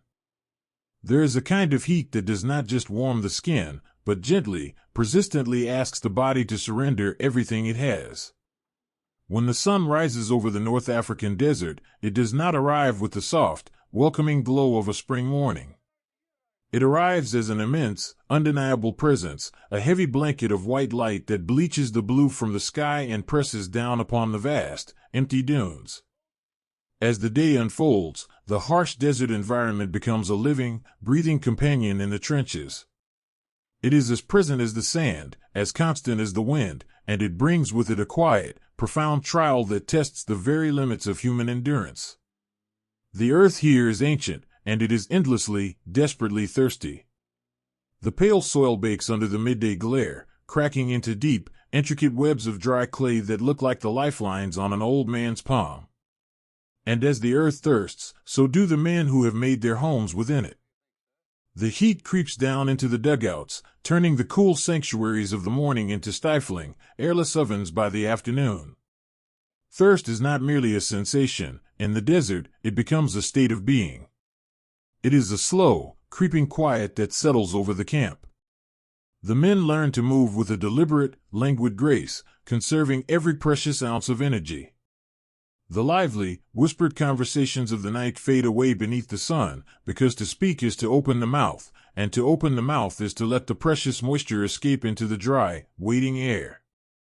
When they do speak, their voices are different. The resonant, youthful tones are softened into raspy, fragile whispers, their throats coated with the ever-present, fine white dust that swirls through the air and clings to their skin. Their lips crack and split, turning the simple act of a smile into a small, painful sacrifice. But still, they smile. They smile at one another with their eyes, offering quiet reassurances across the dusty trenches. Water becomes the center of their universe. It is no longer just a drink, it is a precious, sacred currency, carefully measured and fiercely guarded. When the daily ration arrives, carried through the winding, sun-baked channels and heavy, sloshing tins, a profound silence falls over the men. They watch the containers with a reverence usually reserved for miracles. The water they receive is not the cool, clear liquid of their memories. It is warm, heated by the relentless journey across the desert. It is brackish and heavily chlorinated, carrying the distinct, metallic taste of the metal tins and a faint, lingering hint of old oil. To anyone else, it would be almost undrinkable. But to these young men, parched and weary on the edge of the world, it is the sweetest nectar the earth has ever yielded. Watch a soldier as he receives his ration. He holds his battered tin mug with both hands, his calloused fingers wrapping gently around the warm metal. He does not gulp it down. He brings it slowly to his cracked lips, tilting it just enough to let a small, meager sip wash over his tongue. He holds the water in his mouth, closing his eyes, letting it soak into his dry palate before finally, deliberately swallowing. It is a slow, meditative ritual. Every single drop is an anchor, tying his weary body back to life. But it is here, in the face of this profound, agonizing deprivation, that the true, staggering beauty of the human spirit reveals itself. In a shallow dugout, shielded from the worst of the afternoon glare by a draped piece of heavy canvas, two young men sit shoulder to shoulder. The air around them is thick and shimmering with heat. One of the men is younger, a boy who looks as though he should still be sitting at a wooden desk in a quiet country schoolhouse. He is leaning his head heavily against the dirt wall, his eyes half closed, his face pale beneath a thick layer of dust and sweat. He is succumbing to the heat, his body trembling slightly in the stagnant air. Beside him sits his friend, an older boy with kind, tired eyes. In his hands, he holds his own tin cup. It contains his entire water ration for the day, just a few mouthfuls of warm, cloudy liquid. His own throat feels like sandpaper. His own lips are bleeding. Every instinct in his exhausted body screams at him to raise the cup to his mouth and drink. Instead, he looks at the boy beside him. He sees the shallow, rapid rise and fall of his friend's chest. He sees the quiet suffering that the boy is too proud to voice. Without a word, the older soldier reaches over and gently touches his friend's knee. The younger boy opens his eyes, looking up through heavy, dust-caked lashes. The older man offers a soft, reassuring smile, a smile that ignores the pain of his cracked lips. He lifts his tin cup and holds it out. He nods slowly, pressing the cool metal against the younger boy's hand. He whispers, a voice like dry leaves brushing against stone, telling a gentle, beautiful lie. He says he has already had plenty. He says he isn't thirsty today. The younger boy hesitates, looking at the precious liquid, knowing the immense sacrifice it represents. But the gentle pressure of his friend's hand insists. Trembling, the boy takes the cup and brings it to his lips, taking a slow, reviving swallow. The older man leans back against the dirt, closing his eyes, his own throat burning, his own body aching. But as he listens to the quiet sound of his friend drinking, a profound, soothing peace washes over him. He has given away his water, but his spirit is entirely full. This is not a grand, sweeping victory marked in history books. It is a tiny, silent moment in the shadows of a dirt wall. Yet, it is the highest form of everyday heroism. It is the purest, most concentrated expression of love. In a place where the earth seeks to drain them of everything, they find an endless, overflowing well of generosity within themselves. They share their meager, precious drops of water with a tenderness that pushes back the harshness of the desert, proving that the human heart is vast enough to water the driest barren wastes. As the long, slow hours of the afternoon stretch on, the men find other ways to survive the thirst. They retreat into the cool, deep corridors of their own minds. They close their eyes and build sanctuaries out of memory. They do not think of the vast, dry ocean of sand that surrounds them. They dream of water. A soldier from the tropical north rests his head on his arms and remembers the heavy, gray clouds rolling in over the sugarcane fields. He can almost feel the electric shift in the air just before the sky opens up. He imagines standing on a wide wooden veranda, listening to the deafening, beautiful roar of the monsoon rain hammering against the corrugated iron roof. He remembers the smell of it, the rich, fragrant scent of wet soil, bruised leaves, and deep, lush green. The memory is so vivid, so intensely real, that he can almost feel the cool mist settling against his cheeks. Another man, a boy who grew up by the southern coast, dreams of the ocean. He thinks of a freezing winter morning, standing on the edge of a rocky cliff. He remembers the shocking, icy spray of the salt water crashing against the stones, the taste of the sea salt lingering on his lips. He pictures a clear, rushing creek winding its way through a dark, quiet forest of tall eucalyptus trees, the water so cold it aches the teeth, tumbling over smooth river stones. They share these memories in hushed, reverent whispers in the dim light. They talk of deep, mossy wells and overflowing rainwater tanks. They paint pictures with their words, offering cool, imaginary drafts of water to one another. Remember the taste of milk straight from the icebox, one will murmur, his eyes closed. Remember the public fountains in the city, splashing over the marble, another will reply. These shared dreams are a balm. They soothe the burning in their throats and calm the restless anxiety in their chests. By speaking of the rain, they bring a phantom coolness into the stifling dugouts. They keep the memory of a green, gentle world alive, refusing to let the pale, cracked earth of the desert erase the lush landscapes of their homes. Sometimes, a man will take out his notepad and a worn pencil, seeking comfort in the familiar act of writing. He writes to his family, not of the agonizing thirst, but of his longing for the simple things. He asks his mother to leave a glass of cold water on the kitchen table for him when he returns. He tells his sweetheart that the first thing they will do when he gets back is walk in the rain without an umbrella, just to feel the water falling from the sky. He pours his longing into the loops of his handwriting, trusting the paper to carry his thirst across the ocean. And then, finally, the long-awaited mercy of the evening arrives. The sun, having exhausted its fiery anger, begins to sink below the horizon, painting the sky in soft, bruised purples and gentle, calming pinks. The brutal, pressing weight of the heat lifts, sweeping away on the first cool breath of the twilight wind. The earth breathes a long, slow sigh of relief, and the men breathe with it. They emerge slowly from their dugouts, stretching their stiff, tired limbs in the cooling air. The thirst remains, a constant, dull ache in the background, but the desperation of the midday sun is gone. The twilight brings a profound, quiet comfort. The harsh, blinding whites of the landscape soften into deep, forgiving shadows.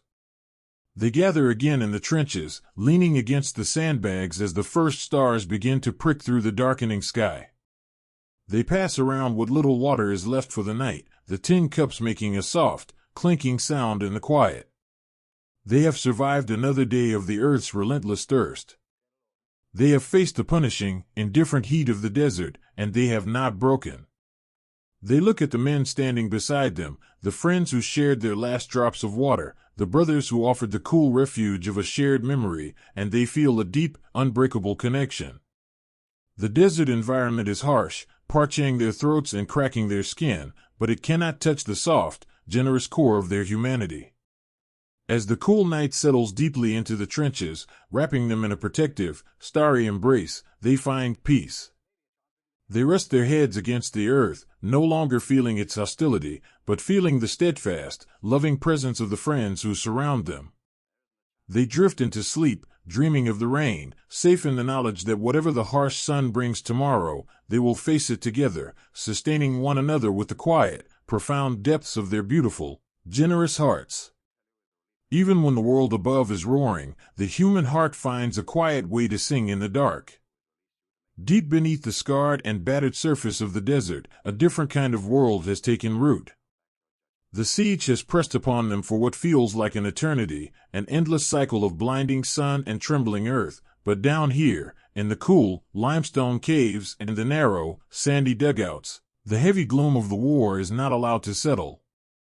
The young men of the garrison have learned that survival is not just a matter of digging deep into the ground, it is a matter of digging deep into the quiet, resilient spaces of their own souls.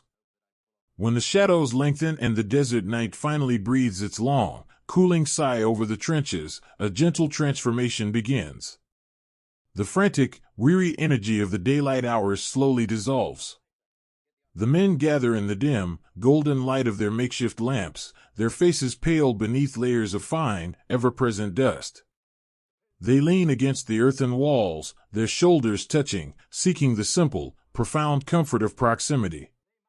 And in this hushed and intimate space, the silence is broken not by the distant thunder of the horizon, but by the soft, tentative pluck of a wire string.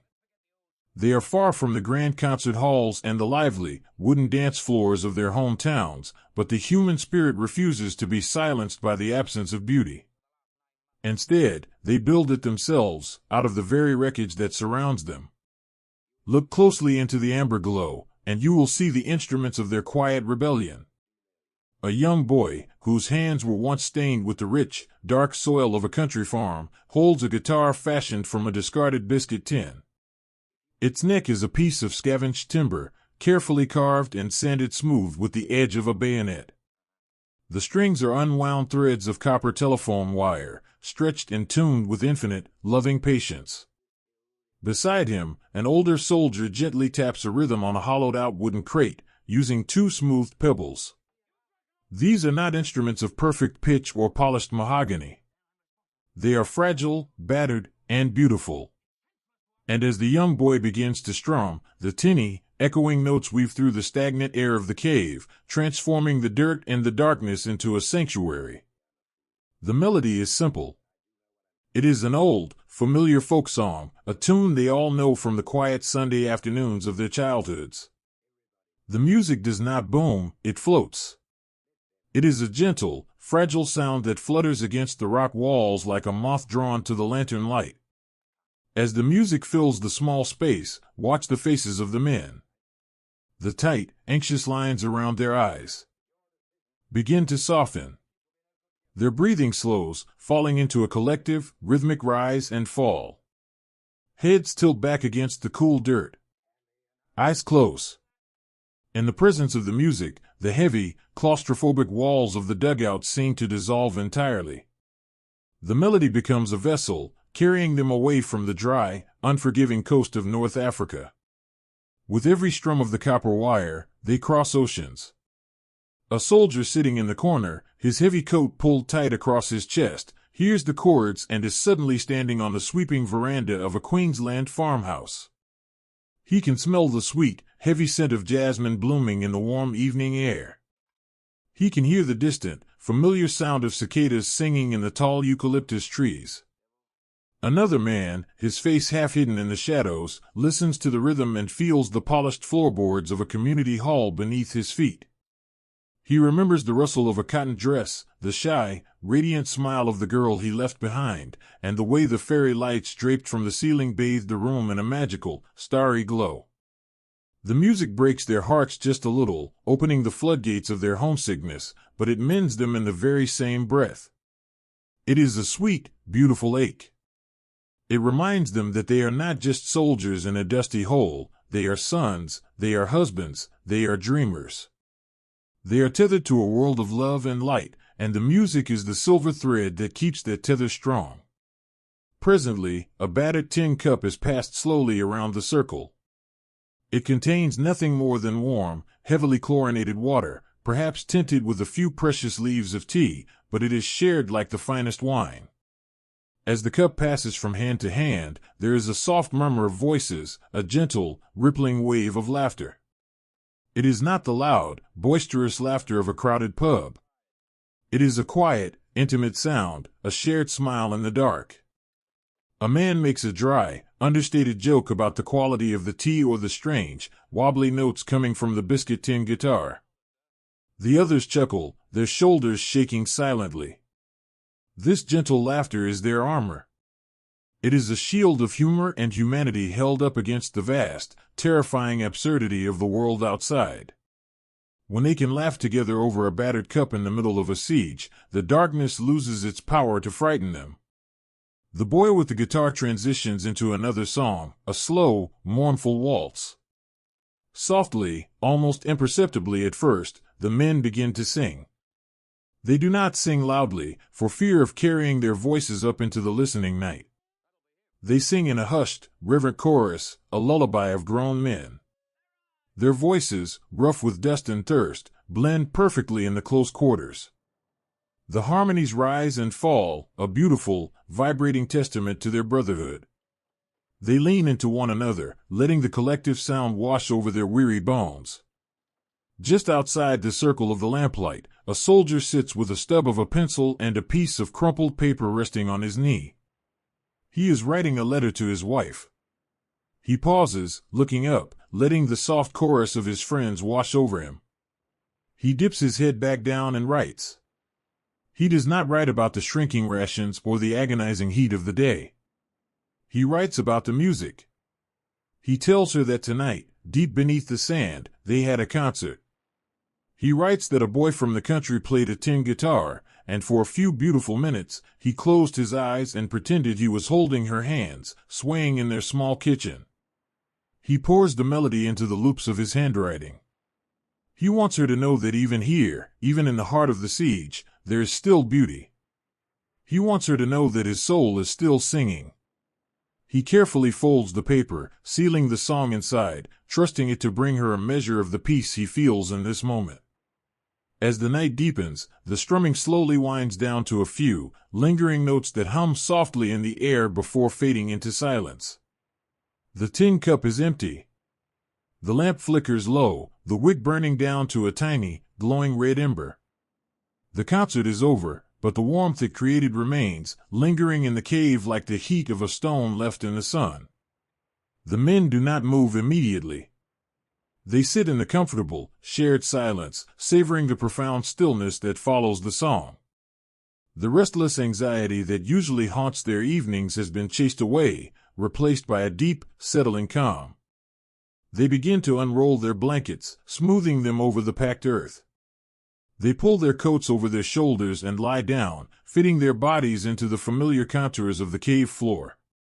They are still surrounded by the war.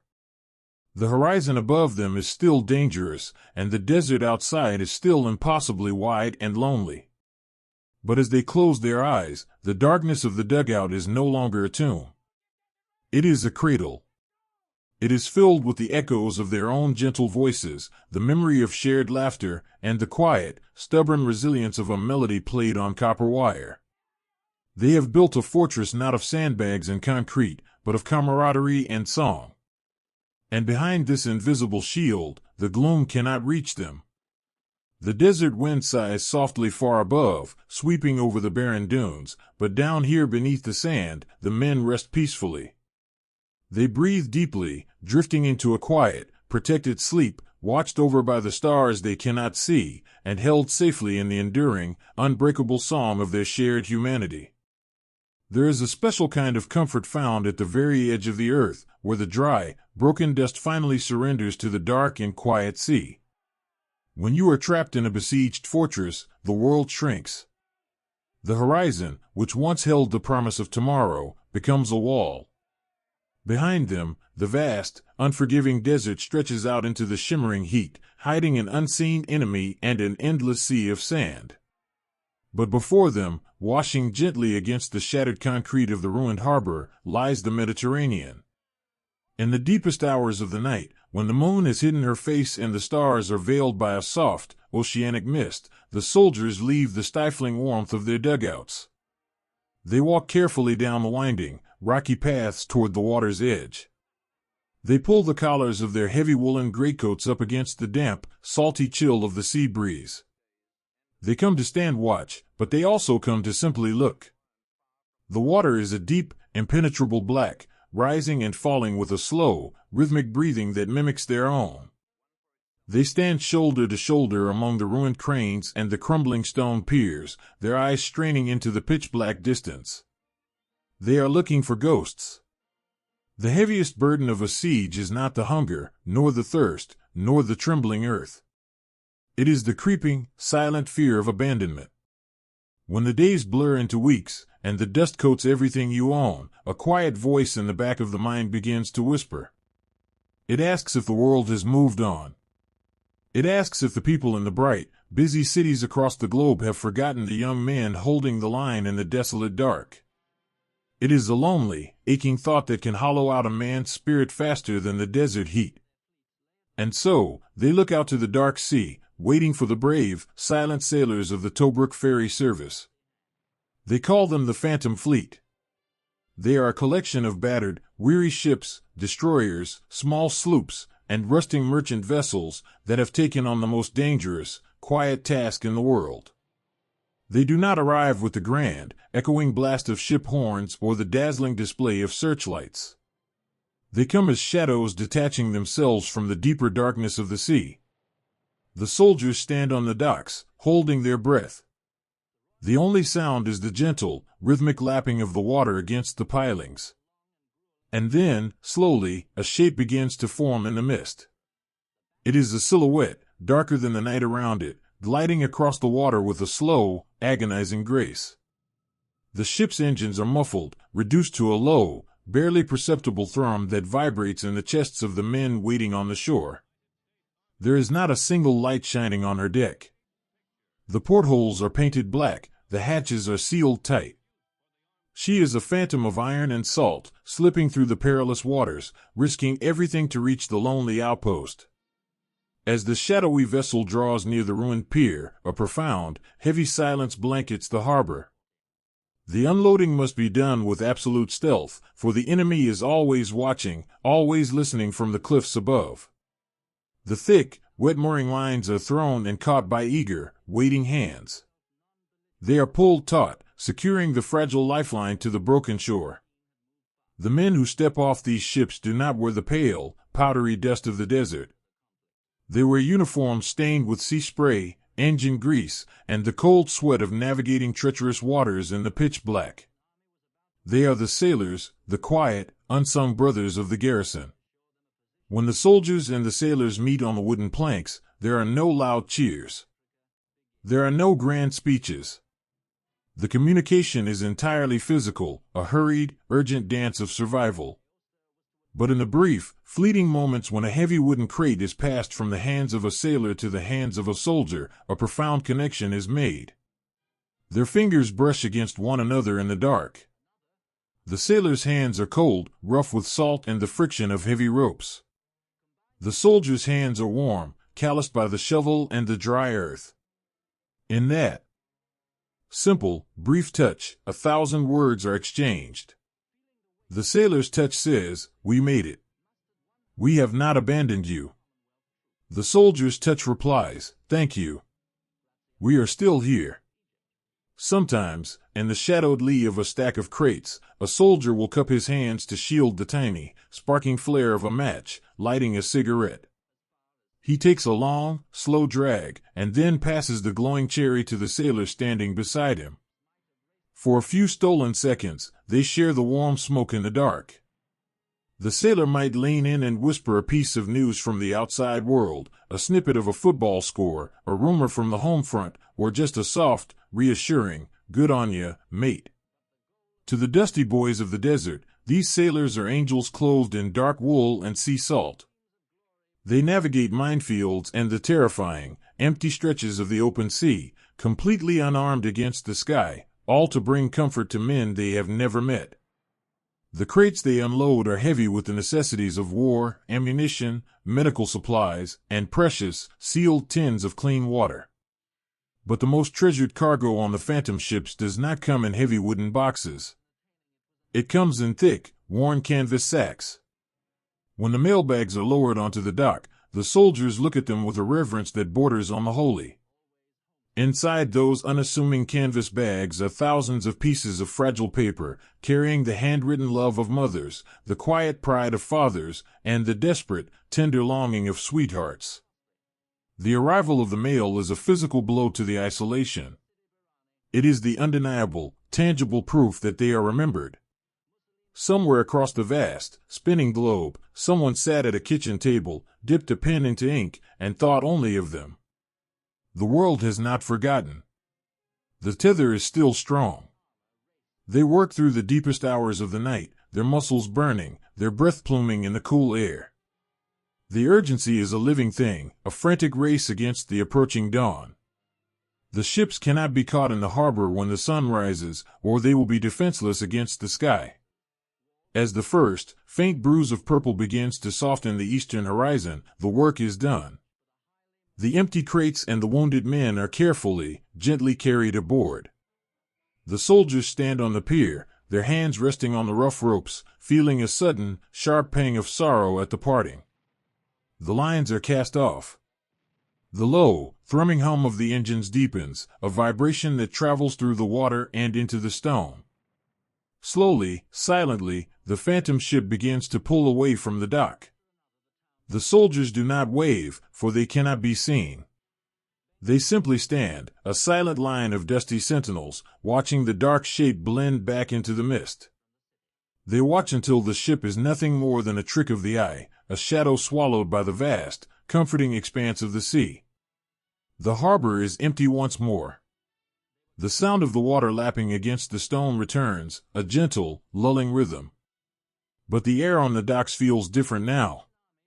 The crushing, suffocating weight of their isolation has been lifted, carried away on the morning tide. They turn their backs to the sea and begin the long, slow climb back up the rocky paths to their dugouts. Their shoulders ache, their eyes are heavy with the lack of sleep, but their hearts are impossibly light. In their arms, they carry the canvas bags. In their minds, they carry the faces of the brave, quiet sailors who risked the dark to find them. When they reach the trenches, the camp is just beginning to stir with the pale, gray light of the dawn. The desert is waiting for them, harsh and indifferent, ready to begin another day of dust and heat. But as the men crawl back down into the cool, dark earth, they feel a renewed, quiet strength blooming in their chests. They sit by the dim glow of their lamps, gently sorting through the letters, listening to the delicate, beautiful crinkle of the paper. They are no longer just lonely boys trapped at the edge of the world. They are tethered to the sea, connected to the ships, and bound tightly to the homes they left behind. The phantom fleet has come and gone, leaving behind a trail of invisible, unbreakable threads. And as the tired soldiers finally close their eyes, listening to the wind sweep across the desert above, they sleep peacefully. They rest in the quiet, comforting knowledge that they are seen, they are loved, and they are never, ever truly alone. There is a silence that belongs only to the deep summer, a heavy, shimmering quiet that settles over the earth like a blanket of woven heat. As the seasons turn and the sun climbs higher into the vast, cloudless dome of the North African sky, the landscape undergoes a profound and fiery transformation. The pale, chalky dust that once coated their boots and lined the floors of their dugouts is swept away by a new, relentless wind. In its place comes the red dust. It is a rich, burnt ochre, the color of ancient brick and dried clay. It rides on the thermal currents, casting a hazy, copper-colored filter over the world, turning the blinding midday glare into a strange, luminous twilight. This intense summer heat does not simply arrive, it descends. It feels like a physical weight pressing against the shoulders, a dense, invisible force that makes the very air feel thick and difficult to pull into the lungs. The earth itself begins to bake, the rocks radiating a fierce, localized warmth that can be felt through the thick, rubber soles of their boots. The desert is no longer just a place they inhabit, it becomes a vast, open furnace, testing the absolute limits of their physical endurance. But the human spirit is a remarkably malleable thing. When faced with an overwhelming, unstoppable force of nature, the young men of the garrison do not fight it. They know that to struggle against the sun is to lose. To move with haste, to let frustration quicken the pulse or raise the voice, is to surrender precious energy and vital, life-sustaining moisture to the waiting air. And so, they adapt. They learn the delicate, essential art of slowness. Watch them as they move through the sweltering, airless days. Time, which used to be measured by the frantic rush of duties and the sudden, sharp interruptions of the siege, now slows to a thick, honeyed crawl. Every action becomes deliberate. Every gesture is stripped of unnecessary effort. When a soldier wakes in the dim, stifling heat of his dugout, he does not leap from his bedroll. He opens his eyes slowly, letting them adjust to the dusty, amber light. He lies perfectly still for a long moment, feeling the steady, slow rhythm of his own heartbeat. When he finally sits up, he does so with the careful, measured grace of a swimmer moving through deep water. He reaches for his tin canteen, his arm floating through the heavy air, his fingers wrapping lazily around the warm metal. Down in the deep trenches, the men strip away their heavy woolen tunics, their skin taking on the deep, roasted color of the earth that surrounds them. They sit in the deepest, most shadowed corners they can find, pressing their bare backs against the dirt walls, seeking out the faint, lingering coolness that the earth holds deep within its veins. In this profound stillness, something beautiful and unexpected begins to happen. The intense, oppressive heat strips away the restless anxiety of the mind. The constant worry about tomorrow, the gnawing fears of the siege, the sharp pangs of homesickness, all of these complex emotions require energy to maintain. In the peak of the summer, the body simply refuses to fuel them. Instead, a strange, meditative peace washes over the men. They enter a quiet, trance-like state, a gentle detachment from the harsh reality of their surroundings. They sit together for hours in near total silence, their eyes half closed, their breathing perfectly synchronized. It is not the tense, expectant silence of a watch before dawn, it is a soft, heavy lull. It is the peace of absolute surrender to the present moment. They are floating in the heat, tethered to the earth only by the comforting presence of the men sitting beside them. In the heart of this sweltering quiet, the truest and most tender expressions of brotherhood are found. They are small, almost imperceptible acts of care, magnified by the extreme conditions. In a narrow dugout, where the air is so stagnant it feels as though it has not moved in 1,000 years, 2 soldiers are resting. One is trying to sleep, his brow furrowed, a thin sheen of sweat gathering on his dust-coated skin. The flies, the ever-present, buzzing nuisance of the desert summer, are relentless, landing on his face and disturbing his fragile rest. The man sitting next to him, an older soldier with kind, heavy-lidded eyes, sees this. He is exhausted. His own muscles ache with the deep, bone-weary fatigue of the season. But he reaches out and picks up a small, folded piece of stiff cardboard from an empty ration box. Slowly, rhythmically, he begins to wave the cardboard back and forth over his friend's face. It is a tiny movement, requiring just a flick of the wrist, but he sustains it for an hour.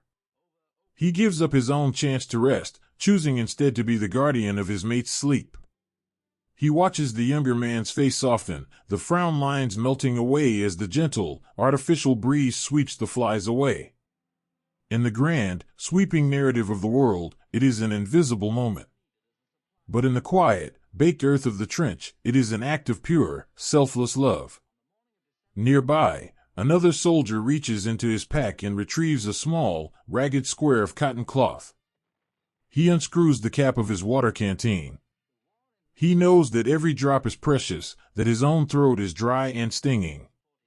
Yet, he carefully tips the canteen, letting just a few, solitary drops of the warm water fall onto the cloth until it is barely damp. He folds the cloth and hands it to the boy sitting opposite him, a young lad who looks pale and overwhelmed by the crushing heat. The boy takes the damp cloth and presses it against the back of his neck, closing his eyes as a long, shaky sigh escapes his lips. He does not say thank you. He doesn't need to. The gratitude is profound, resting softly in the silent space between them. They share the heat, and they share the relief, bound together by a quiet resilience that the sun cannot bake away. Even the letters from home take on a different life in the fire of the red dust. When the mail arrives, carried through the shimmering heat haze by men moving like slow-motion shadows, the envelopes feel dry and brittle, almost ready to crumble into ash. A soldier takes his letter and retreats to his quiet corner. He handles the paper with extreme care, his fingers leaving slight, damp smudges of sweat on the edges. He unfolds the page and begins to read. The letter is from his family, living in a town far to the south, where the seasons are reversed. His mother writes of a freezing winter morning. She describes the thick, white frost that coats the grass in the paddock, crunching loudly under the heavy boots of his father. She writes about the fire blazing in the cast-iron hearth, the smell of wood smoke, and the heavy, knitted wool blankets she has piled onto his empty bed. As the soldier reads these words, a remarkable sanctuary forms in his mind. He closes his eyes and steps through the paper, leaving the red dust and the stifling dugout behind. He imagines the sharp, biting cold of the frost. He pictures the icy wind whipping across the hills, stinging his cheeks and making his eyes water. He wraps his mind in the phantom wool blankets. He uses the memory of the cold as a shield against the fire of the day. The words on the page are an oasis, a cool, dark pool of water that he can dive into whenever the desert threatens to consume him. He reads the letter over and over, slowly, letting the snowy imagery soothe his burning skin, finding a miraculous, chilling comfort in the loops of his mother's handwriting. As the day stretches into the long, agonizing hours of the afternoon, the world outside simply stops. The war itself seems to take a heavy, exhausted breath, pausing under the weight of the sun. The unseen enemy, hidden in their own dusty lines across the shimmering expanse of no man's land, is also baking in the same earthen oven. The artillery falls silent. The rifles are too hot to hold. In this shared suffering, there is a strange, unspoken truce dictated by the earth itself. The sky is a blinding, colorless vault, and beneath it, all men are reduced to the exact same quiet struggle for breath. The isolation of the siege feels absolute, wrapped in a cocoon of wavering heat distortion, but within that isolation, the men are deeply, profoundly connected to the rhythm of the planet. They are learning to endure, not by fighting the elements, but by bending to them, by becoming as still and as quiet as the stones that surround them. Finally, after what feels like a lifetime, the shadows begin to lengthen. The sun, having poured all of its fiery rage onto the sand, begins its slow, merciful descent toward the western horizon. The harsh, blinding white of the sky softens, melting into bruised, spectacular shades of fiery orange, deep magenta, and finally, a soothing, dusky purple. The moment the sun dips below the edge of the world, a physical change sweeps through the camp. It is the arrival of the evening breeze. It is faint at first, just a gentle stirring of the red dust, but it carries a wonderful, miraculous coolness. A collective, silent exhalation rises from the trenches. You can see the shoulders of the men dropping. You can see the tension releasing from their jaws. They step out of the deep dugouts and into the open trenches, turning their faces toward the wind, letting it wash over their sweat-stained skin. The intense trial of the day is over. They have survived the fire. As the first, brilliant stars begin to prick through the velvet darkness, the camp slowly comes back to life. The hushed, slow-motion world of the afternoon is replaced by the gentle clinking of tin mugs and the soft, murmuring comfort of evening conversations. They gather together, drinking their meager rations of warm tea, finding deep solace in the simple fact that they are still standing, still breathing, still together. They look at one another in the gathering dusk, their faces caked in the rusty powder of the desert, and they see the quiet heroism of survival. They did not conquer the heat, but they did not let it break them. They found a strange, meditative peace in the very heart of the furnace, protecting each other with small, selfless acts of kindness, and holding on to the cool, snowy memories of home. The desert will wake again tomorrow, and the fire will return to the red dust. But as the men settle down to sleep, blanketed by the cool, forgiving night, they are not afraid. They have found a stillness within themselves that the sun cannot touch, a deep, quiet strength that will carry them through whatever the harsh earth asks of them next. There is a place where the world narrows down to a few yards of pale dust, and the silence is so fragile it feels as though it might break with a single breath. Out here, on the very jagged, outermost edge of the fortress, the defensive line is pulled impossibly thin. They call it the salient. It is a piece of the earth that pushes stubbornly out into the unknown, a small, battered peninsula of sandbags and courage surrounded almost entirely by the vast, watching desert. In the deeper camps, closer to the sea, there is an illusion of distance, a comforting buffer of space between the young men and the storm that surrounds them. But here, on the edge, that comfort melts away entirely. Here, they do not live miles from the unseen enemy. They live just a heartbeat away. To exist in the salient is to live in a state of profound, agonizing proximity. The space between the opposing trenches is so narrow that the vast, empty expanse of no man's land shrinks to nothing more than a stone's throw. In the deep quiet of the night, when the desert wind drops and the earth settles into a heavy stillness, the men can hear the impossible. They lie against the sloping dirt walls of their shallow dugouts, their ears pressed to the cool earth, and they listen. Through the ground, they can hear the muffled, rhythmic clink of a shovel striking limestone just across the wire. They can hear the soft, weary crunch of heavy boots shifting in the sand. Sometimes, carried on a gentle eddy of the night air, they hear a low, murmured voice speaking in a language they do not understand. It is a terrifying intimacy. The enemy is no longer a distant, abstract shadow or a rumor carried on the wind. The enemy is a living, breathing presence, so close that the men can almost feel the rise and fall of their chests. But in this extreme closeness, a strange, quiet realization blooms in the dark. When a young Australian boy, shivering in his heavy wool coat, hears a sudden, muffled cough from the trench across the wire, his grip on his rifle loosens just a fraction. He recognizes that sound. It is the sound of the dry, pervasive dust catching in a parched throat. It is the sound of a boy just like him, tired, cold, and longing for home. In the haunting proximity of the salient, the lines of the map blur, leaving only the shared, quiet suffering of young men trapped in the earth. Because of this nearness, life on the edge is lived in a state of absolute, hushed reverence. The boisterous, echoing laughter of the training camps is a distant memory. Even the low, soothing murmurs of the deeper dugouts are too loud for this place. Here, the men communicate in the softest of whispers, their voices stripped of all resonance, reduced to the gentle rush of air over teeth and tongue. They learn to walk like ghosts. They wrap strips of torn burlap around the metal clasps of their webbing, ensuring that no stray clink of brass will betray their position in the dark. They step carefully, placing their boots on the softest patches of sand, feeling the ground before shifting their weight.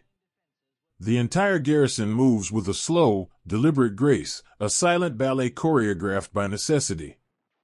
In this world of hushed voices and constant, invisible pressure, the human heart finds its own way to speak. When words are too dangerous to utter, touch becomes their language. Picture a shallow listening post, carved into the earth at the very tip of the salient. The moon is a thin, pale sliver in the sky, casting a weak, ghostly light over the coils of rusted wire. Two men are huddled together in the narrow space. The air is freezing, the sudden, sharp chill of the desert night biting through their layers of clothing. The younger soldier, a boy who not long ago was working behind the counter of a quiet corner store, is staring out into the gloom. His eyes are wide, straining against the dark, searching the shifting shadows for any sign of movement. His breathing is shallow and fast, his shoulders tense and drawn up toward his ears. The psychological weight of the unseen enemy, resting just yards away, is a heavy stone pressing down upon his chest. The older soldier kneeling beside him does not whisper a command. He does not offer a hollow platitude about bravery. Instead, he simply reaches out his hand in the dark. He places his heavy, warm palm firmly on the younger boy's shoulder. He leaves it there. He does not pat, he does not squeeze. He simply provides a steady, grounding weight. In the agonizing silence of the salient, that single touch speaks volumes. It says, I am here. I see your fear, and I share it. You do not have to carry this alone. Slowly, the magic of the human connection begins to work. The younger boy focuses on the warmth radiating from his friend's hand, soaking through the rough wool of his uniform and into his tired muscles. He leans back, just a fraction of an inch, pressing into the comforting weight. His breathing begins to slow, matching the steady, calm rhythm of the man beside him. The overwhelming terror of the night recedes, replaced by the profound, quiet peace of brotherhood. They face the dark together, tethered to sanity by the simple, beautiful touch of a friend. This deep, unspoken care permeates every aspect of their lives on the edge. Rations here are incredibly scarce, brought forward in the dead of night by shadows moving through the communication trenches. When the meager supplies arrive, they are divided with a heartbreaking tenderness. Watch a man carefully break a piece of hard, dry biscuit in half. He does not look at the sizes of the pieces, he simply hands the larger portion to the man sitting across from him in the dirt. When the water tin is passed, it is done with a quiet, mutual understanding.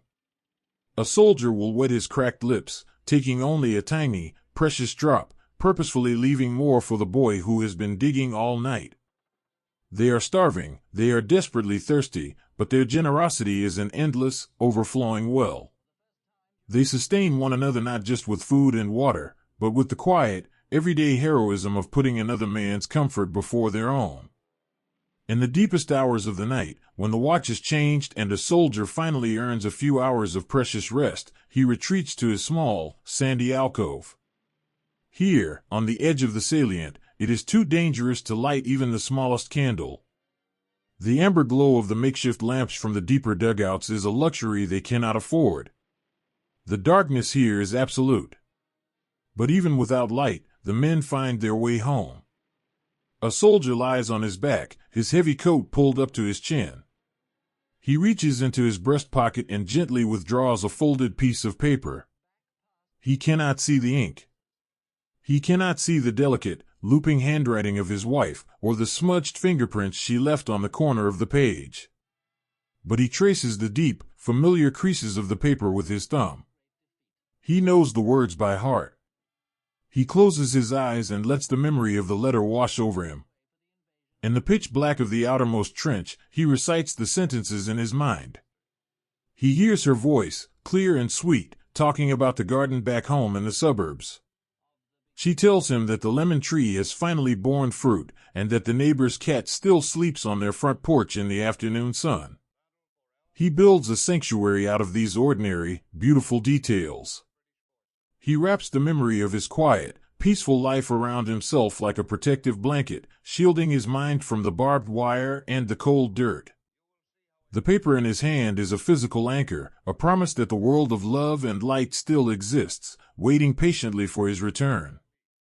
He presses the letter against his cheek, inhaling the faint, ghostly scent of home, and lets the profound comfort of her love lull him towards sleep. The night wears on, long and drawn out. The men on the fire step stand like stone statues, their eyes fixed on the empty space ahead. The salient is a place of tension, a jagged edge of war that tests the absolute limits of the human nervous system. Yet, when you look closely, you do not see broken men. You see a quiet, luminous resilience. You see boys who have learned to communicate in the language of shared glances and comforting touches. You see a profound, gentle love that flourishes in the most unlikely of places, blooming in the pale dust of the desert. As the first, faint hint of silver begins to soften the eastern sky, announcing the arrival of another dawn, the night shift prepares to stand down. The relief is palpable, a collective, silent sigh that ripples down the line. They have survived another night on the edge. The unseen enemy is still there, just yards away, but they have held the line together. The tired men step down from the firing positions, making way for their rested brothers. They share a final, exhausted smile in the gray light, a quiet acknowledgement of the trial they have just endured. A hand reaches out, brushing a smudge of dirt from a friend's cheek. A canteen is offered, a silent gesture of care. They settle back into the cool earth, curling up in their sandy alcoves, wrapping their heavy coats around their shoulders. The world of the salient is harsh, thin, and impossibly close to the dark. But as they close their eyes, listening to the gentle, synchronized breathing of the men surrounding them, they are entirely safe. They rest in the quiet, comforting knowledge that they are guarded by the strongest defense on earth, the steadfast, unwavering love of the brother standing just a whisper away. There is a sacred place beneath the burning sand where the fierce noises of the world surrender to the gentle hush of healing. If you were to walk away from the blinding glare of the trenches, guided by the soft, flickering light of a kerosene lamp, you would find yourself descending into the earth. You would walk down a set of uneven stairs, carved deep into the ancient, pale limestone, leaving the heat and the dust of the desert far above you. With every step downward, the air changes. The heavy, stifling weight of the sun lifts, replaced by a profound, echoing coolness. The angry roar of the surface world is swallowed by the thick rock, muffled until it is nothing more than a distant, indistinct heartbeat. Deep within these subterranean caves, a different kind of garrison exists. It is a world painted in shades of amber and deep, velvet shadow, a canvas of scars where the broken pieces of the siege are brought to be mended. This is the underground hospital. It does not have the gleaming white tiles or the tall, sunlit windows of the wards back home. The ceiling is jagged, natural stone, worn smooth by time and touched by the drifting smoke of the lamps. The beds are simple cots or heavy canvas stretchers raised just inches above the swept dirt floor. Yet, despite the rough walls and the dim light, this cave holds a beauty far more profound than any grand architecture.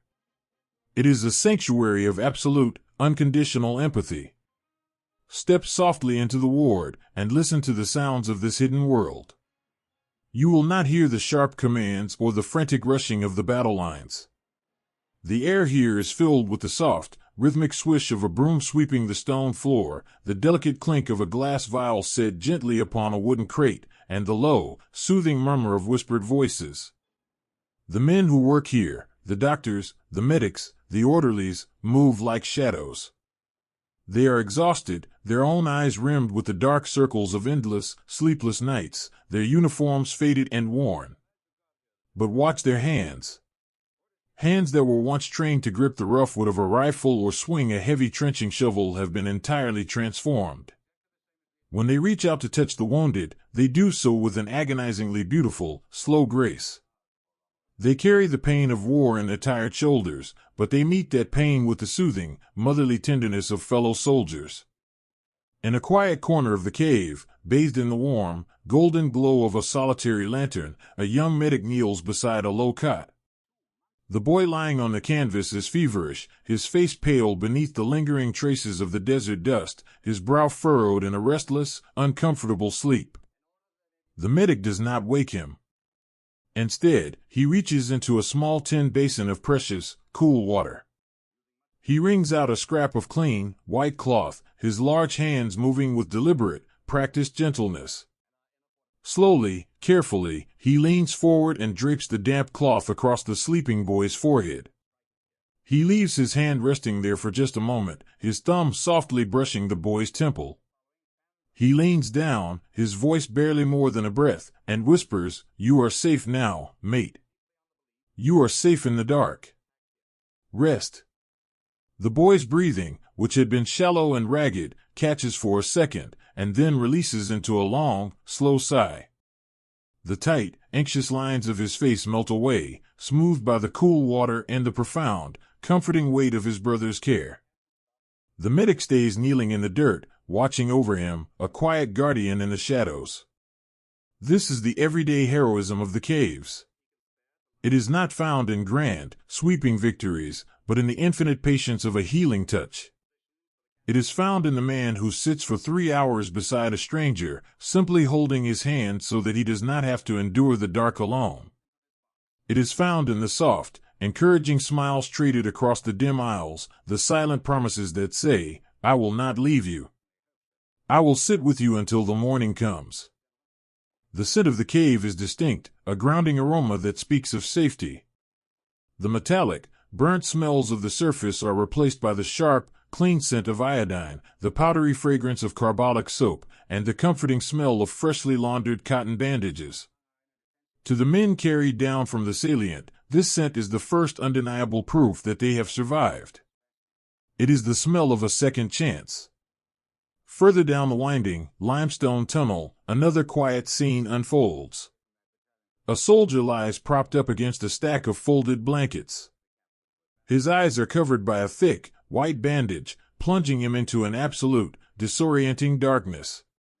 He is frightened, cut off from the faces of his friends and the reassuring light of the lamps. His hands rest nervously on his chest, his fingers picking at the frayed edge of his wool blanket. Beside him sits an older orderly, a man whose hair has gone prematurely gray from the siege. He gently reaches out and stills the younger man's anxious fingers with his own warm hand. In his other hand, he holds a piece of paper, softened and creased from its long journey across the sea. "It's from your mother," the older man whispers, his voice rich and steady, like the deep hum of a cello. The young soldier goes perfectly still, turning his bandaged face toward the sound of the voice. The orderly begins to read. He does not rush. He reads the words with the reverence of a priest reciting a sacred text, understanding that right now, this letter is the only light the young man possesses. He reads about the front garden back in Sydney. He describes the heavy, sweet scent of the gardenias blooming by the gate, and how the morning sun catches the dew on the lawn, turning it into a blanket of tiny, glittering diamonds. He reads about the family dog, an old, lazy terrier who still waits by the front step every afternoon, listening for the familiar sound of boots on the pavement. He reads the mother's gentle, unwavering promises of love, her prayers for his safety, and her quiet certainty that her boy will come home to sit by the fire once more. As the words fill the small, rocky alcove, the young soldier's world transforms. He is no longer lying broken in a dark, subterranean cave beneath the besieged desert. He is walking up his own front path. He can feel the wet grass brushing against his ankles. He can feel the rough, familiar fur of his dog beneath his hand. He can smell the gardenias. A slow, beautiful smile spreads across his face, pushing back the shadows of his pain.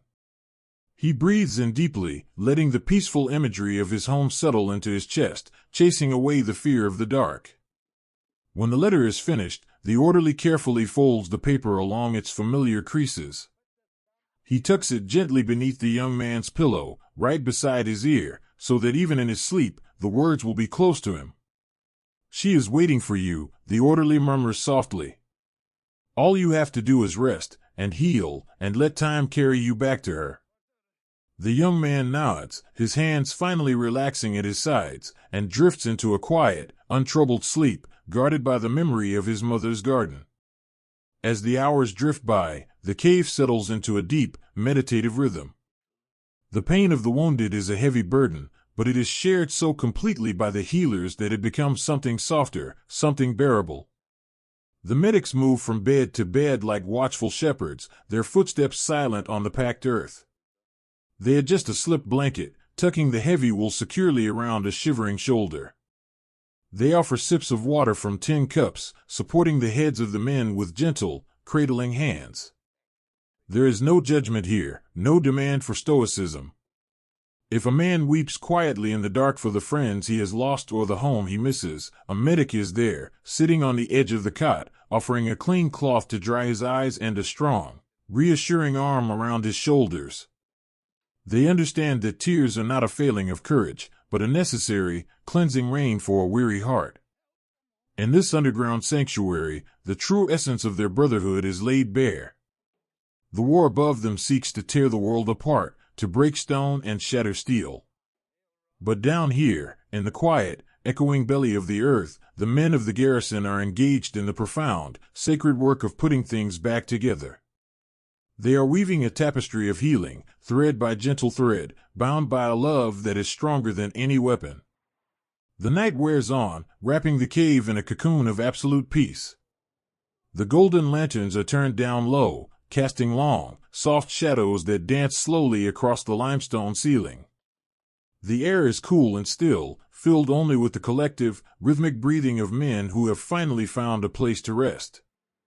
They are safe here. They are hidden away from the blinding sun and the roaring wind, held securely in the gentle, protective hands of their friends. The canvas of scars they wear is a testament to what they have endured, but the quiet, motherly tenderness that surrounds them is a promise of what they will become. As the gentle hush of the hospital settles deep into their bones, the broken boys of the desert sleep. They dream not of the trenches, but of the green hills, the quiet verandas, and the loving arms that wait for them across the sea. And as they dream, the steady, healing pulse of the cave beats on, a quiet miracle of empathy shining brightly in the deepest, most beautiful dark.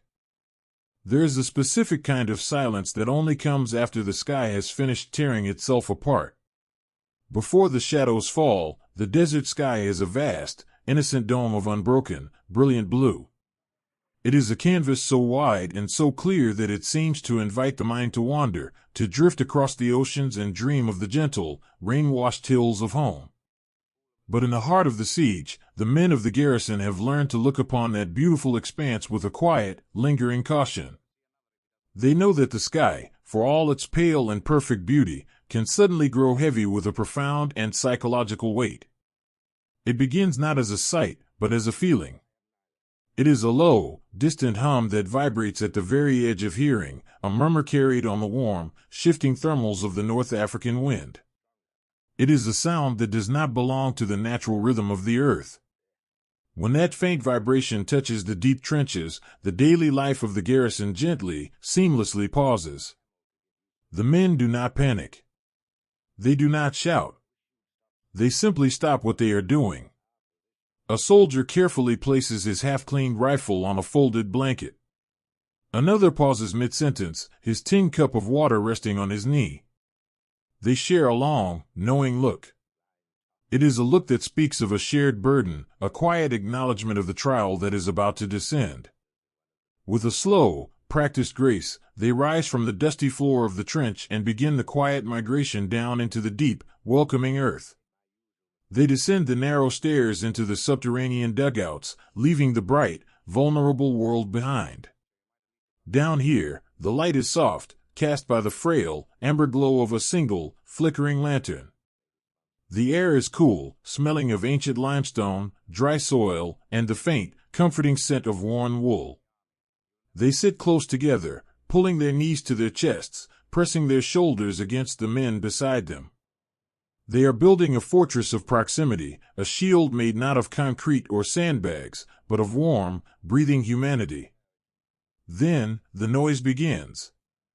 It is the signature of the dive bombers, a mechanical wail that falls from the heavens like a physical weight. It is a terrifying, unnatural sound that seems to press the air out of the lungs. But even as the earth above them begins to shudder, even as the fine, pale dust begins to sift down from the timbered ceiling like a dry, ghostly snow, the story of these men is not written in the violence of the world above. It is written in the gentle, profound ways they protect each other in the dark. As the noise reaches its peak, filling the small, earthen room with a heavy, vibrating roar, a young boy squeezes his eyes shut. His hands are pressed tightly over his ears, his chin tucked down into the collar of his coat. He is trying to make himself as small as possible, trying to disappear into the very fabric of his uniform. He is trembling, a quiet, involuntary shiver born of a fear he cannot control. The man sitting next to him, a seasoned soldier whose face is lined with the dust and the sun of the long summer, does not look away. He does not judge the boy's fear, because he holds the very same fear in his own chest. Instead, he slowly lowers one of his hands.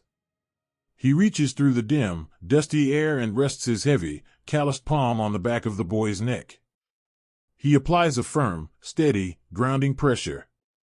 He leans in close, until his shoulder is pressed flush against the boy's side. He does not speak, his voice would be lost in the roaring dark anyway, but his touch is a lifeline. It says, "I am right here. The world is shaking, the sky is falling, but you are tethered to me. You are not alone." The boy feels the warmth of that hand. He focuses all of his attention on that single, unwavering point of contact. The sheer, overwhelming terror of the noise begins to recede, pushed back by the simple, beautiful power of a brother's touch. He leans into the older man, their breathing slowly falling into the same rhythmic pattern, a shared, silent defiance against the storm above. And then, as suddenly as it began, the noise breaks. The heavy, rushing roar fades into the distance, leaving behind an aftermath of sudden, shocking quiet. It is a silence so deep and absolute that it rings in the ears. The earth stops its restless trembling. The world holds its breath. In the dim light of the dugout, the air is thick with suspended dust, swirling in the golden halo of the lantern like a million tiny, floating stars. For a long, profound moment, nobody moves. They sit perfectly still, letting the absolute quiet wash over them, letting the frantic beating of their hearts slow back down to the gentle, steady rhythm of life. It is in this heavy, beautiful silence that the true relief washes over them. It is not the relief of surviving the falling earth. It is something much deeper, much more intimate. Slowly, the men open their eyes. They blink away the pale dust that has settled on their lashes. They turn their heads, their movements slow and heavy with exhaustion, and they look around the small, earthen room. They look for the faces of their friends. When the young boy opens his eyes, the first thing he sees is the older soldier sitting beside him. The man is covered in a fine layer of white powder, making him look like a weary, stone statue. But as the boy looks at him, the older man turns his head. Their eyes meet in the amber light. The older man's face softens. The corners of his eyes crinkle, and a small, weak, incredibly beautiful smile touches his cracked lips. He gives the boy's neck one final, gentle squeeze before slowly pulling his hand away. Across the dugout, another pair of friends share a silent nod. A man lets out a long, trembling breath, his shoulders dropping as he sees his mate sitting safely in the corner, calmly brushing the dust from his knees. There are no cheers. There are no grand declarations of victory. The solace they seek is found entirely in the quiet, simple miracle of presence. To see the face of a friend still there, still breathing, still smiling in the dim light, that is the only victory that matters. In these silent aftermaths, they realize that their entire world, their entire reason for enduring the unendurable, is sitting right next to them. The psychological weight of the sky is lifted, carried away by the gentle, loving gaze of a brother. Slowly, the paralysis of the moment lifts, and the quiet rituals of recovery begin. A soldier reaches for his canteen, his hand still shaking just a fraction. He unscrews the cap and passes it to the man beside him before taking a sip himself. Another man takes a rag from his pocket and carefully, tenderly wipes the thick layer of dust from the glass chimney of the lantern, letting the warm light spill fully back into the room. The silence is broken by the soft, comforting sounds of life resuming. It is the rustle of wool, the clearing of a dusty throat, the quiet, low murmur of a familiar voice. "Everyone all right?" someone whispers from the shadows. A chorus of soft, affirmative murmurs answers him. "Yeah, mate. We're good. All fine here." They begin the slow process of brushing themselves off. They help each other, slapping the dust from each other's shoulders and backs, their hands moving with a familiar, easy affection. Someone brings out a small, battered tin stove, and soon, the comforting, earthy smell of brewing tea begins to mingle with the scent of the limestone dust. The act of making tea is a sacred ritual, a deliberate return to normalcy. They gather around the small blue flame, watching the water come to a gentle boil, finding an immense, grounding comfort in the simple, domestic task. As they sit, passing the warm tin mugs back and forth, the trauma of the afternoon begins to fade into the background. They do not talk about the dive bombers. They do not talk about the noise or the fear. They talk about the taste of the tea. They talk about the gentle, cooling breeze they hope the evening will bring. They build a wall of soft, ordinary words, sheltering their minds in the beauty of the mundane. In his usual corner, a soldier pulls his worn notepad from his breast pocket. He rests it on his knee, brushing away a stray layer of sand, and takes out his pencil stub. He is writing to his sweetheart, a girl who lives in a quiet, coastal town where the only things that fall from the sky are the rain and the seagulls. He pauses, chewing thoughtfully on his lower lip. He thinks about the roaring sky, and the trembling earth, and the terrifying, deafening noise. And then, he thinks about the smile on his friend's face when the silence returned. He touches the pencil to the paper. He writes about the quiet. He tells her that the desert can be loud, but the peace that follows is the most beautiful thing he has ever known. He writes that he is surrounded by the finest men on earth, men who would give you the shirt off their back and the last drop of water in their canteen. He tells her that when the world gets dark, they simply light a lantern and wait for the dust to settle together. He does not want her to worry, he wants her to know that he is safe, wrapped in a blanket of unbreakable friendship. He folds the letter carefully, sealing the quiet, gentle resilience of the dugout inside the envelope. As the afternoon turns toward evening, the men finally leave the shelter of the earth. They climb the narrow stairs and step back out into the trenches. The sky above them has healed. The scars of the day are gone, replaced by the magnificent, bruised purples and deep, soothing indigos of the desert twilight. The air is cool and still, washing over their tired faces like a benediction. They stand at their posts, looking out over the silent, darkening expanse of no man's land. The echoes of the day have vanished, swallowed by the vast, ancient emptiness of the Sahara. The only sound left is the gentle, sweeping sigh of the wind as it brushes over the sandbags and rustles the dry, scrubby bushes. They are weary, their bodies aching with the tension of the long siege, but their spirits are quiet and calm. They have faced the psychological terror of the sky, and they have found their sanctuary not in the depth of their dugouts, but in the depth of their love for one another. As the first, brilliant stars begin to pierce the velvet darkness, the men lean against the trench walls. They are the rats of Tobruk, guardians of a lonely, battered outpost at the edge of the world. But as they look down the line, seeing the familiar, shadowed silhouettes of their friends standing steadfast in the night, they feel no fear. The sudden, shocking quiet of the afternoon has taught them everything they need to know. As long as they have each other, as long as they can reach out in the dark and find a brother's hand, they can endure anything the horizon brings. They settle into the soothing, peaceful embrace of the night, breathing softly, resting in the unbreakable, quiet courage of their shared humanity. There is a bond forged in the deepest shadows of the earth that is stronger than any steel ever cast. When the world is stripped of all its soft and familiar comforts, when the gentle green hills of home are replaced by a vast and different ocean of pale sand, a man is left with only the absolute truth of who he is. In the sprawling, dusty labyrinth of the Tobruk trenches, the young men of the garrison do not have the luxury of illusions. They are tired, they are hungry, and they are terribly, profoundly homesick.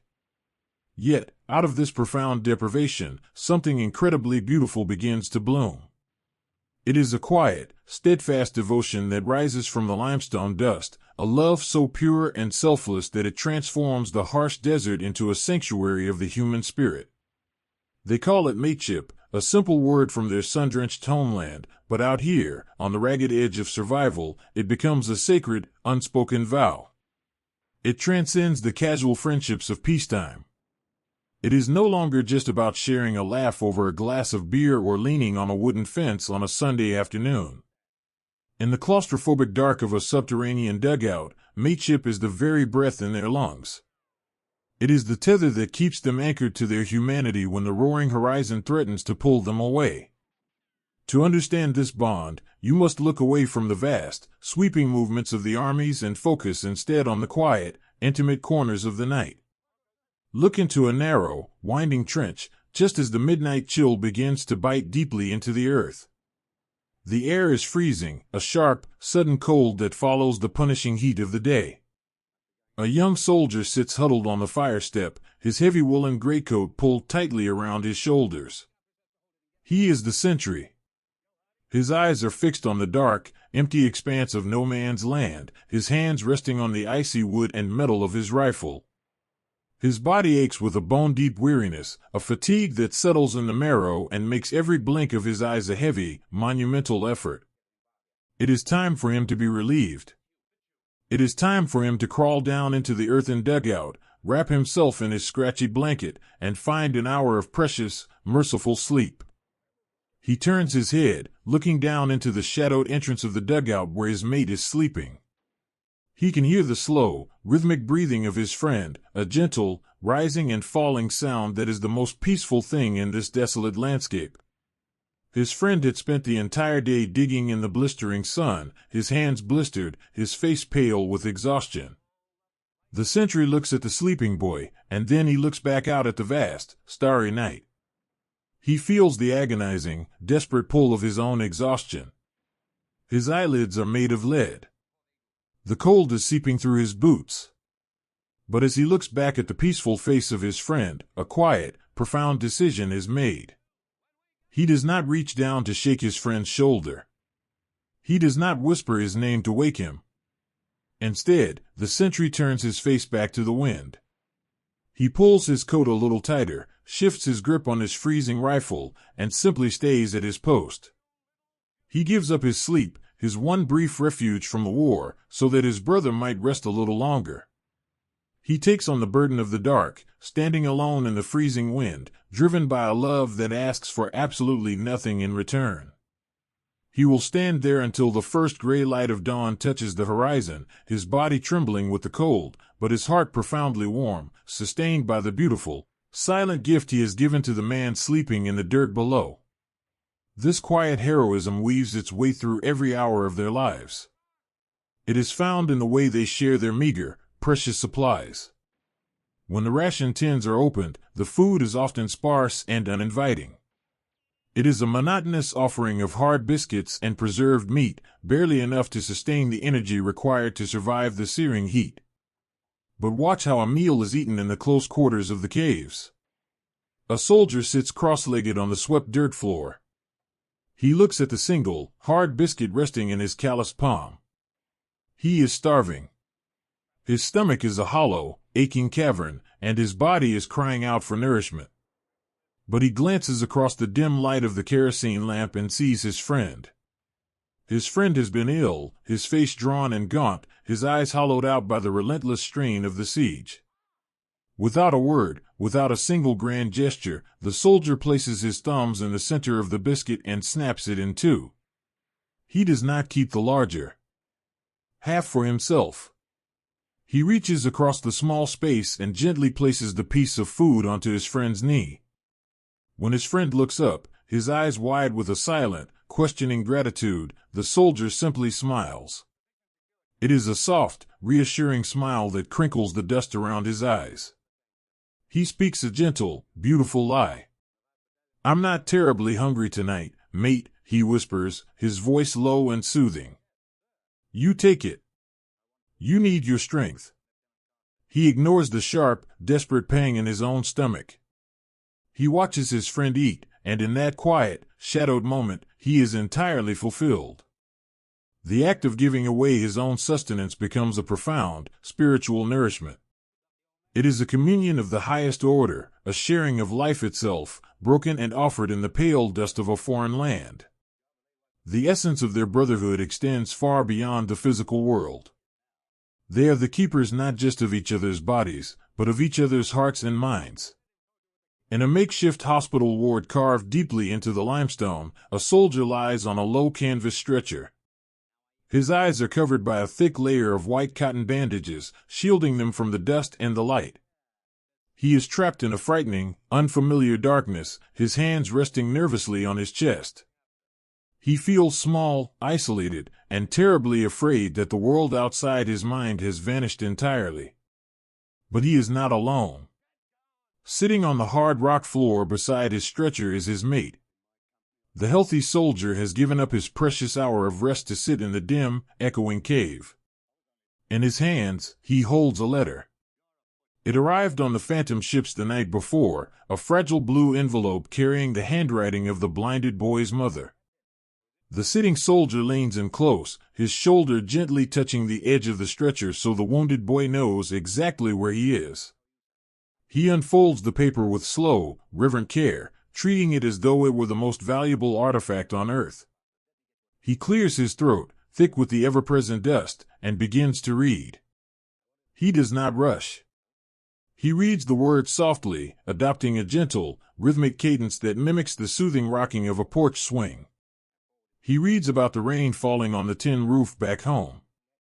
He reads about the warm scones cooling on the kitchen counter and the smell of the damp earth in the garden. He puts all of his own heart into the words, becoming the vessel through which a mother's love crosses the oceans and enters the dark cave.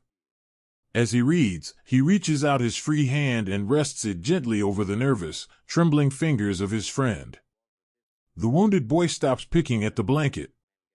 His breathing slows. The terrifying darkness behind his bandages is suddenly filled with the brilliant, vibrant colors of his home. He can see the kitchen, he can smell the rain, he can feel the absolute safety of his mother's kitchen. The reading soldier continues until the very last word is spoken, and then he folds the letter and tucks it safely into the breast pocket of his friend's tunic, right over his heart. He leaves his hand resting on the boy's chest, a silent promise that he will be the eyes for his brother for as long as the darkness lasts. He will guide him, he will read to him, he will carry his hope when it grows too heavy to bear alone. This is what it means to be a brother's keeper. It is a million tiny, invisible decisions made in the shadows.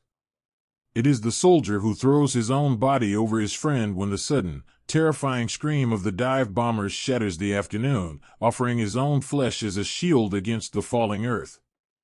It is the man who takes a ragged, precious piece of damp cloth and gently wipes the sweat and grime from his mate's feverish brow. It is the shared laughter over a terrible joke, a whispered memory of the ocean, a quiet song hummed together in the freezing hours before dawn. They are a patchwork family, sewn together by the relentless circumstances of the siege, but the threads that bind them are made of the purest, most resilient love. The world above them may be torn apart by the harsh realities of war, but down in the deep, winding trenches, they have built an unshakable fortress of empathy. As the deep, velvet night settles completely over the desert, wrapping the scarred earth in a soft, starry embrace, the garrison finally rests. The wind sweeps across the dunes, a long, lonesome sound that brushes against the rusted wire and the sandbags. But beneath the ground, there is no loneliness. A soldier lies on his bedroll, his heavy coat pulled up to his chin. He shifts in the dark, feeling the comforting, solid warmth of his friend sleeping just inches away.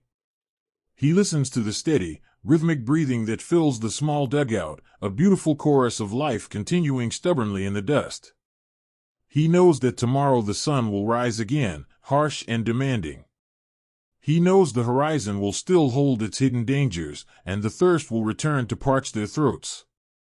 But as his eyelids grow heavy and he drifts toward the edges of sleep, he is not afraid. He knows that he is surrounded by a wall of quiet, unyielding devotion. He knows that the man beside him would give his last breath to keep him safe, just as he would do in return. They are the rats of Tobruk, but more importantly, they are brothers. And wrapped safely in that profound, unspoken vow, they sleep in perfect peace, held warmly in the gentle, protective hands of one another. There is a subtle, shifting current in the desert wind when a long-held breath is finally about to be released. The moon has hidden her face tonight, leaving the vast dome of the North African sky in a state of deep, unbroken darkness. Without the silver glow to illuminate the dunes, the desert becomes an endless ocean of velvet shadows. The air is cool and still, wrapping around the scarred and battered perimeter of the fortress like a heavy, comforting blanket.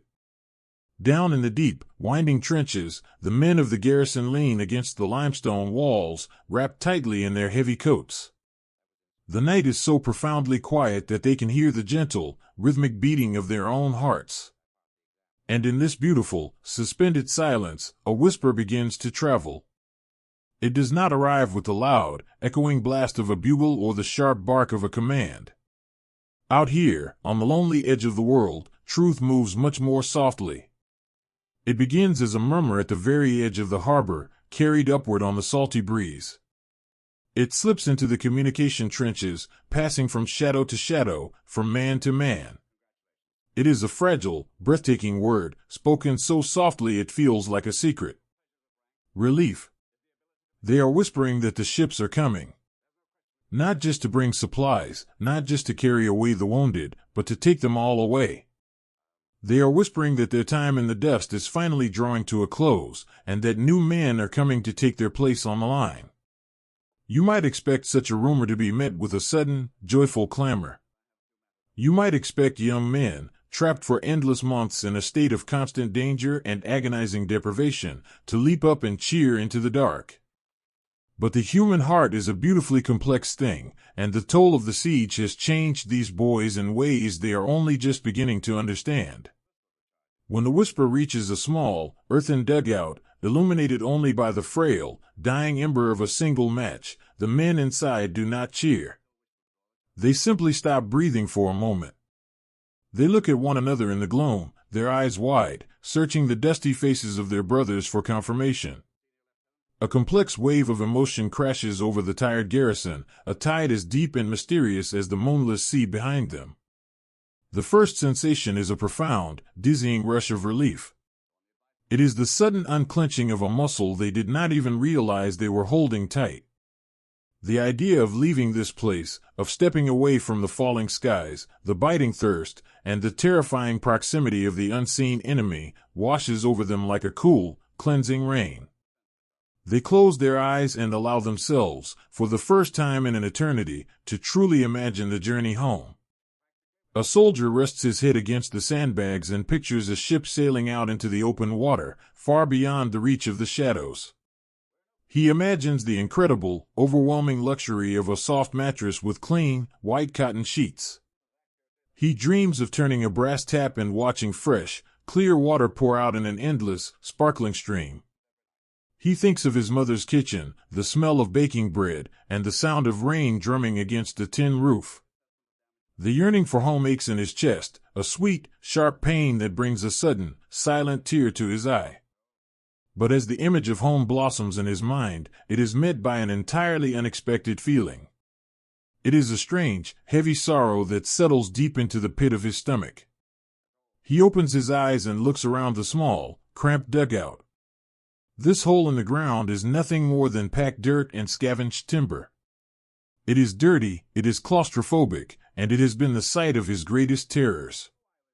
And yet, as he runs his rough, calloused fingers over the grooves he has carved into the limestone wall, he realizes that he loves it.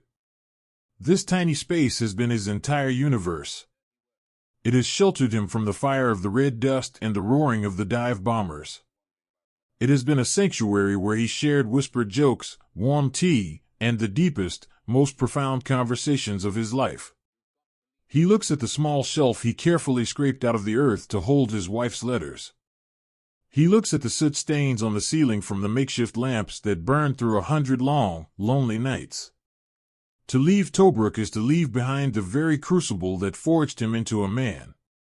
The dust of this desert is no longer just dirt, it is a part of him. It is worked deep into the lines of his palms, woven into the heavy wool of his coat, and settled permanently into his soul. There is a bittersweet ache in walking away from a place that has demanded so much of you, a place where you have left a piece of your youth buried in the sand. As the moonless night stretches on, the men begin the slow, quiet process of preparing their hearts for the departure. In a quiet corner of the trench, a young boy is slowly gathering his meager belongings. He does not have much. He folds his scratchy, worn blanket, smoothing the frayed edges with a slow, meditative tenderness. He picks up his battered tin cup, running his thumb over the dents and scratches, remembering the countless times it was filled with tepid water and shared among his friends. He wraps his spare pair of socks around a smooth, white stone he found near the harbor months ago. Every object is an anchor to a memory. As he packs them away into his heavy canvas bag, he feels a strange reluctance. He feels as though he is dismantling a sacred altar. He stops, his hands resting on the rough canvas, and looks over at the man sitting across from him. They have shared this dugout since the very beginning. They have shivered together in the freezing dawn and baked together in the stifling afternoons. They have protected each other, sustained each other, and become brothers in a way that words could never fully capture. The young boy realizes that when they leave this place, the spell will be broken. They will return to the vast, complicated world of peacetime. They will go back to their separate lives, their separate towns, their separate families. They will always be bound by the shadows of the siege, but they will never again be here, in this exact moment, living this pure, distilled existence of absolute reliance on one another. It's going to be strange, the boy whispers, his voice barely carrying over the sound of the wind. Waking up and not seeing your ugly mug across from me. The older soldier smiles, a soft, weary expression that reaches his eyes. He reaches out and gently bumps his boot against the boy's foot. You'll manage, mate, he murmurs warmly. You'll have clean sheets and your girls cooking to distract you. But, yeah, it will be strange. They fall back into a comfortable, knowing silence, sharing the heavy, unspoken grief of a chapter closing. But there is a deeper, much sharper sorrow that haunts the fringes of the moonless night. It is the heaviest burden the survivors must carry. When a soldier stands on the fire step and looks out over the dark, sweeping dunes, his thoughts turn to the shallow graves marked by simple, wooden crosses. They are scattered across the desert, quiet testaments to the boys who will not be walking down to the harbor. The thought of leaving them behind, resting forever in the foreign, lonely dust, feels like a profound betrayal. A man takes off his slouch hat, holding it against his chest as he gazes out into the void. He thinks of a friend with a bright, easy laugh who fell during a midnight patrol. He thinks of the promises they made to one another, the plans they had to share a drink in a sunny pub when it was all over. The wind whispers over the parapet, a lonely, sweeping sound. The soldier closes his eyes and makes a silent vow to the darkness. "We will carry you with us," he promises. "We will take your memory onto the ships, across the sea, and back to the green hills. You will not be left in the dark. You are coming home in our hearts." It is a quiet, devastating moment of everyday heroism. To bear the guilt of survival, to carry the memory of the fallen with grace and love, requires a strength far greater than any weapon. He puts his hat back on, wiping a stray tear from his cheek, and steps down into the trench, feeling the comforting, grounding presence of the living men around him. In the deepest, most shadowed part of the camp, a solitary lantern burns with a weak, trembling light.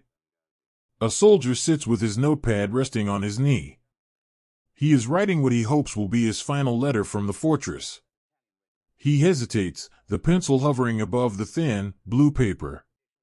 He does not want to write the words "we are leaving." It feels too fragile, as if speaking the rumor aloud might cause it to shatter and disappear. Instead, he writes about the changing of the wind. "My dearest," he writes, his handwriting slow and deliberate. "The nights are growing cooler now. There is a different feeling in the air, a sense that the tide is finally beginning to turn. I look out at the sea, and for the first time in a long time, it doesn't look like a wall. It looks like a road." He pauses, listening to the soft, rhythmic breathing of his friends sleeping nearby. He feels the immense, bittersweet ache swelling in his chest. "I am tired," he continues, "and I miss you more than words can say. But I want you to know that I am bringing home brothers I never knew I had. This place has been hard, but it has taught me the true meaning of love. I am leaving a part of myself in the sand, but the part that is coming back to you is stronger and quieter, and so very grateful for the light." He folds the letter, pressing the crease flat with his thumb, and tucks it safely away. As the night stretches on, the garrison waits. They sit in the dark, suspended between the harsh reality of their past and the delicate, fragile promise of their future.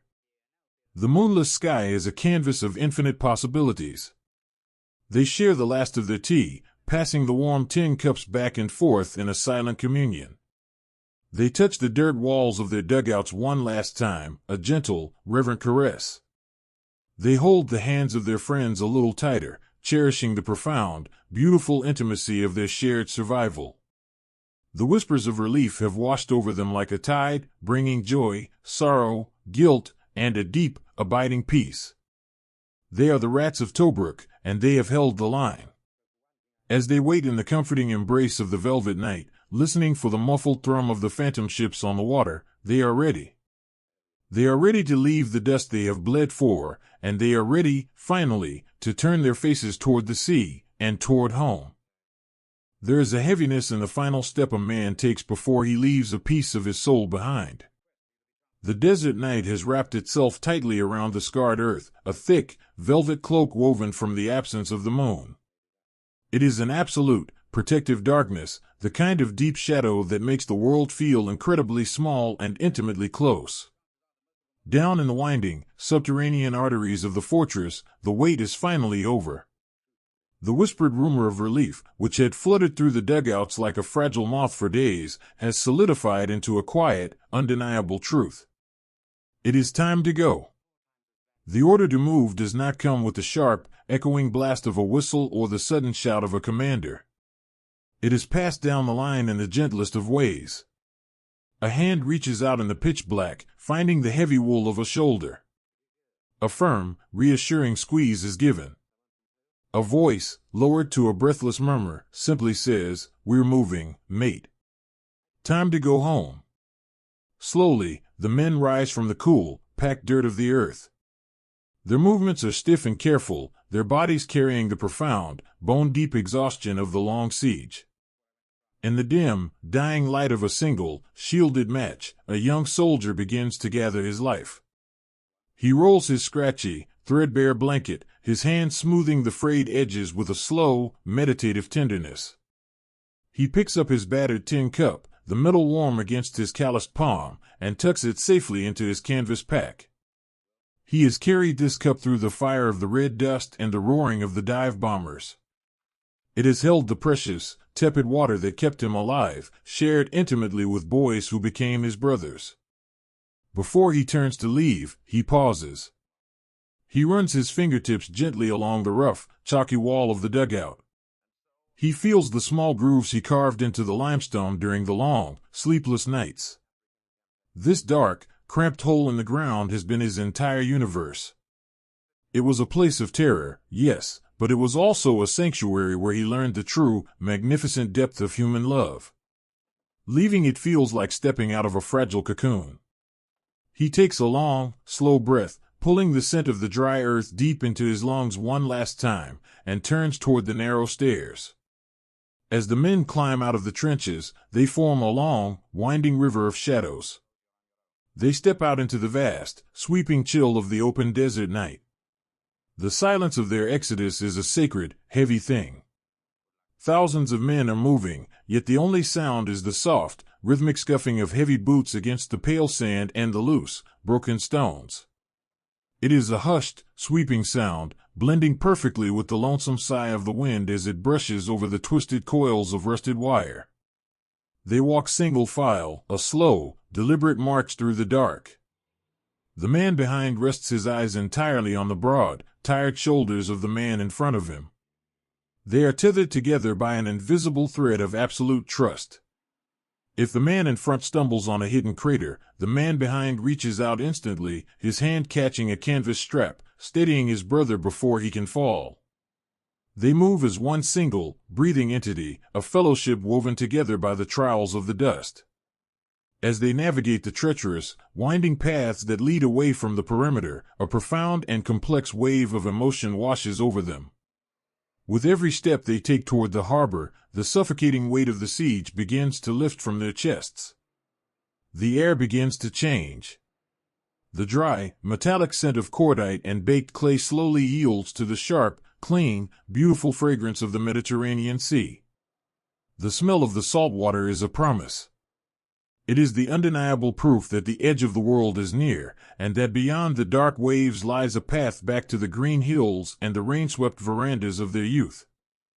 A soldier walking near the middle of the line reaches up and rests his hand flat against his breast pocket. Beneath the rough wool, resting right against his beating heart, is a thick stack of folded letters. They are worn soft at the edges, smudged with his own fingerprints and the pale dust of the trenches. He thinks of his wife, waiting by the coastal shores half a world away. He realizes, with a sudden, breathtaking rush of clarity, that the next time he reads her delicate handwriting, he will not be hiding in a hole in the earth. He will be sitting in the warm, golden sunlight. A quiet tear escapes his eye, tracing a clean path through the dirt on his cheek, a tear born of pure, overwhelming relief. Yet, alongside this beautiful hope, there walks a deep and agonizing sorrow. This silent march is not just a journey toward the ships, it is a long, drawn-out goodbye. As they move through the dark, the men turn their heads, looking out over their shoulders into the sprawling, pitch-black expanse of the desert. Out there, hidden beneath the sweeping dunes and the cold, eternal stars, rest the boys who will not be marching down to the water tonight. The desert is dotted with small, quiet cemeteries, places where the earth has been gently turned and marked with simple wooden crosses fashioned from discarded ration boxes. To walk away from these graves feels like a tearing of the soul. The survivors feel a heavy, breathless guilt settling into the spaces between their ribs. Why are they the ones walking toward the sea, while their friends must remain in the quiet, dusty earth? A young man, his face pale and solemn in the starlight, slows his pace just a fraction.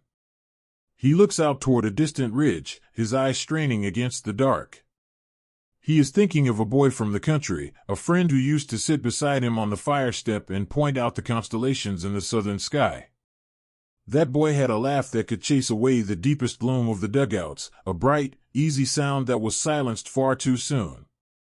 The marching soldier presses his hand to his lips, and then reaches out, his fingertips brushing the cool night air. It is a silent salute, a tender, heartbreaking farewell spoken entirely in the language of the soul. He does not leave his friend behind. He makes a quiet, fiercely held vow to the listening night. He promises to carry the memory of that boy with him, safely packed within his own chest. He promises to tell the boy's mother how brave her son was, how he shared his last drop of water, and how he faced the dark with an unyielding grace. The grief in the soldier's heart slowly transforms into a sacred, lifelong duty. The fallen will not be left in the desolate sand, they will be carried home in the quiet, loving hearts of the brothers who survived them. The column moves ever onward, passing through the shattered, ghostly ruins of the coastal town. The white, crumbling buildings rise up on either side of the road like silent sentinels, their broken windows staring out over the marching men. The shadows here are deep and long, hiding the scars of the artillery, returning a strange, melancholic beauty to the battered harbor. And then, through the gaps in the ruined walls, they see the water. The sea is a vast, breathing canvas of perfect black. It gently rises and falls, lapping softly against the broken stone of the shoreline. And waiting there, perfectly still and completely unlit, are the phantom ships. They are nothing more than darker silhouettes against the night, their engines muffled to a low, rhythmic vibration that the men can feel deep in their weary bones. The sailors are waiting. They stand on the decks in their dark sweaters, leaning over the railings, peering into the gloom, ready to pull their dusty brothers from the edge of the earth. The line of soldiers reaches the edge of the shore, where the soft, yielding sand gives way to the rough, splintered wood of the docks. As the first man steps onto the pier, the sound of the exodus changes. It is no longer the soft, muted crunch of the desert dirt. It is a hollow, echoing sound. Thud, thud, thud. Heavy boots striking solid timber. It is the sound of a threshold being crossed. It is the sound of departure. With every footstep on the wooden planks, the men feel the physical reality of their survival. They are really leaving. The agonizing proximity of the unseen enemy, the suffocating heat of the red dust, the terrifying roar of the dive bombers, all of it is slipping away, left behind on the sandy shore. They walk down the long pier, their shoulders hunched against the damp, salty chill of the sea breeze. They do not walk alone. A soldier reaches out and grips the elbow of the man beside him. It is a firm, anchoring touch. They have faced the absolute worst of the world together, and they will cross this final bridge together. They share a look in the dark, a silent communion that acknowledges the profound, beautiful miracle that they are both still standing. When they reach the end of the pier, they find the narrow wooden gangway leading up to the ship. A sailor stands at the top, his face hidden in the shadows, his hand outstretched. As a weary soldier steps off the wooden planks and sets his boot onto the cold, iron deck of the vessel, the sailor's strong, rough hand grips his arm tightly, pulling him safely aboard. "Welcome home, mate," the sailor whispers, his voice thick with a rough, honest emotion. "You've done enough. We've got you now." The words wash over the soldier like a warm wave. He lets go of the breath he feels he has been holding for months. He finds a small, quiet space on the crowded, darkened deck and sinks down, resting his back against the cold steel bulkhead.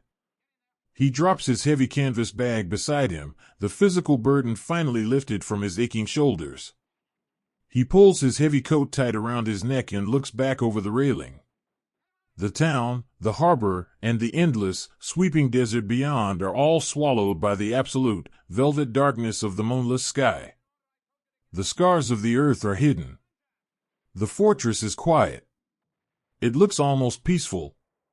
The ship's engines begin to thrum with a deeper, stronger rhythm. The heavy mooring lines are slipped from the pier, falling with a soft splash into the black water. Slowly, gently, the phantom ship begins to pull away from the broken docks, slipping silently out into the vast, open embrace of the Mediterranean. The soldier closes his eyes. He listens to the soothing, rhythmic churning of the water against the hull. He feels the gentle, rocking motion of the ship, a soft cradle carrying him away from the war. The ghosts of the desert will always remain with him, woven into the very fabric of his being, but the trial of the dust is finally over. He is surrounded by the quiet, synchronized breathing of his brothers, the men who saved his life 100 times over with their selfless love and their gentle hands. He rests his head against the steel, letting the cool sea breeze wash the last remnants of the pale dust from his tired face. The night is dark and infinitely wide, but as he drifts into a deep, untroubled sleep, he is moving toward the dawn. The weary rat has survived the dark, and he is finally, beautifully, on his way home. There is a profound and beautiful surrender in watching the shape of your longest nightmare slowly dissolve into the vast, forgiving dark. Aboard the phantom ships, slipping quietly through the black waters of the Mediterranean, the men of the garrison stand together on the cold, iron decks. They do not seek the warmth of the lower quarters, nor do they immediately look for a place to unroll their exhausted bodies. Instead, they stand shoulder to shoulder, their hands gripping the dew-slicked railings, their eyes fixed on the retreating horizon. They are watching the battered coastline of Tobruk slowly fade into the night. The ruined harbor, the shattered white buildings, the jagged cliffs that held so much of their fear and so much of their youth, all of it is shrinking, softening, melting away into a blur of deep, velvet shadow. For months, that jagged skyline was the absolute limit of their universe. It was a wall that held them in a world of blinding sun and trembling earth. But now, as the ship's engines thrum with a deep, steady heartbeat, that wall is nothing more than a dark smudge against a darker sky. And then, with a quiet, breathless finality, it is gone. The sea has swallowed the desert. The men are left with nothing but the endless, open ocean and the brilliant canopy of stars wheeling slowly above them. As the reality of their departure settles in, a physical transformation begins to sweep across the crowded decks. It arrives on the wings of the cool, salty sea breeze. For so long, the air these men breathed was thick with the chalky, pale dust of the limestone caves. It was air that tasted of cordite, baked clay, and anxiety.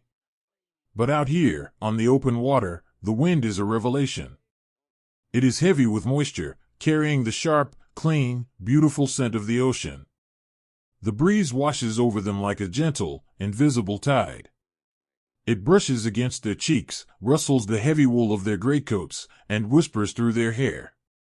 With every breath they take, the sea air seems to reach deep inside them, gently cleansing the desert dust from their lungs and the tightly coiled tension from their shoulders. You can see the exact moment a soldier realizes he is truly safe. His hands, which have been gripping the ship's railing so tightly that his knuckles are white, slowly begin to relax. The rigid, defensive posture he has held for an eternity, the instinctive hunching of the shoulders, the tense set of the jaw, softens, melting away into the dark. He leans his weight against the iron, bowing his head, and lets out a long, trembling sigh. It is the sound of a burden being set down on the deck, a weight too heavy for any young man to carry, finally released to the sea. The sailors who man these phantom ships move among the weary soldiers with the quiet, tender grace of guardians. They know what these boys have endured. They do not ask for stories, and they do not offer loud congratulations. Instead, they bring small, profound comforts. A sailor steps softly onto the deck, carrying a heavy, steaming tin kettle. He moves down the line of silent, watching men, pouring hot, sweetened tea into their battered tin cups.